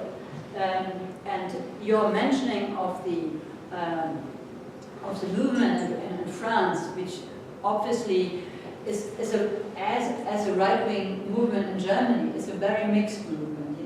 So there are a lot of formal voters of the Communist Party who are now, are on the streets demonstrating shoulder to shoulder with very right-wing nationalist people. And I wouldn't say they share always a xenophobic view of these, but there is the same understanding that they are no longer heard. And this is what I put under the, maybe my English is not sufficient, In German it would mean Entwurzelung. If I translate it correctly into English, it's uprooting. But in the German sense, with this uprooting, there is a lot of meaning in it, normally you have roots somewhere. It can be a culture, it can be a language, it can be a social relationship. But this is all disappearing, so it's disappearing, so there is no longer any, even in France, in Germany it's, due to our history, nobody likes to sing folk songs. But in France, this were a tradition, you have a popular culture, people were proud of doing their sort of kitchen, singing their songs, distinguishing a little bit from the next village. All this is part of, rooting people into a culture, into a belonging, to somebody, and this is part of the drama, I think, which is going on, which makes it so difficult to sing in alternatives. If you have a belief system, no matter whether these are religious ones or political ones, you have still, something you are fighting for, and you do it with consciousness. What is going on recently, both in Brazil, in France, and in other places, that there are people on the street, asking for some sort of change without having any positive idea where they want to go to. And this is something I would say, well, the left is really very weak in providing positive ideas, not only why it's necessary to make a change. This type of analysis is very easily done. Everybody can follow. It's not difficult to make this. So why this cannot go on? But the problem is, where to get, resources from to really face the situation, because I can meet very poor people. I'm living in a very poor neighborhood in Berlin, where only the last arriving migrants are living. But nevertheless, when I go to the supermarket and I see the people discussing that, well, I just bought a new car. It consumes a lot of gasoline, but why should I not? I have no children, so I can spend all my money on this car. And this is something, it's very, very difficult even to argue against, because this is a very short-sighted view. This is, my life, and my life is supposed to end in my life in 10 years, the years life of others maybe in 10 and 30 years, but there is no longer this idea that you are belonging to a culture, to a community, which really has kind of responsibility for others. And this makes it so difficult. It's not a question of right and left, and therefore you have a lot of these movements which you cannot really classify very easily as left or right. These people who are have voted for this horrible fascist president in Brazil. of them are organized via churches. You know, this was the way he was done it. So they have something in mind that they want to belong to, but obviously, you know, political parties, trade unions have difficulties to offer this sort of and you know, this is something I would like us, you know, if we can take it up tomorrow. I will present you in the final part of my lecture dealing with the energy question some norms and principles, and the question is, are these norms and principles you would also share from your perspective, or would you say, well, other norms and principles are much more relevant, because this is something where really our learning should start. You know, what may be relevant for me, coming from Germany, might not be that relevant for you, but I think the debate about norms and values and what is it really we want to set into motion is most important for starting a debate on something like a change. And I stop here now. 5 minutes before. But it would be really great if you can take this with you. This is the main argument that we are faced with these tipping points, not only in the ecological, economic sense, but on the social sense. And you know, what would you, from your South African perspective, respond to it? So you know, where would you see a starting point? You know, what would you say? Well, we cannot do everything the same moment. We cannot address all these challenges at the same time. But at least here, for us, it's the most important starting point to start with. And this would be really great to learn from you tomorrow. Thank you for your attention. Yeah.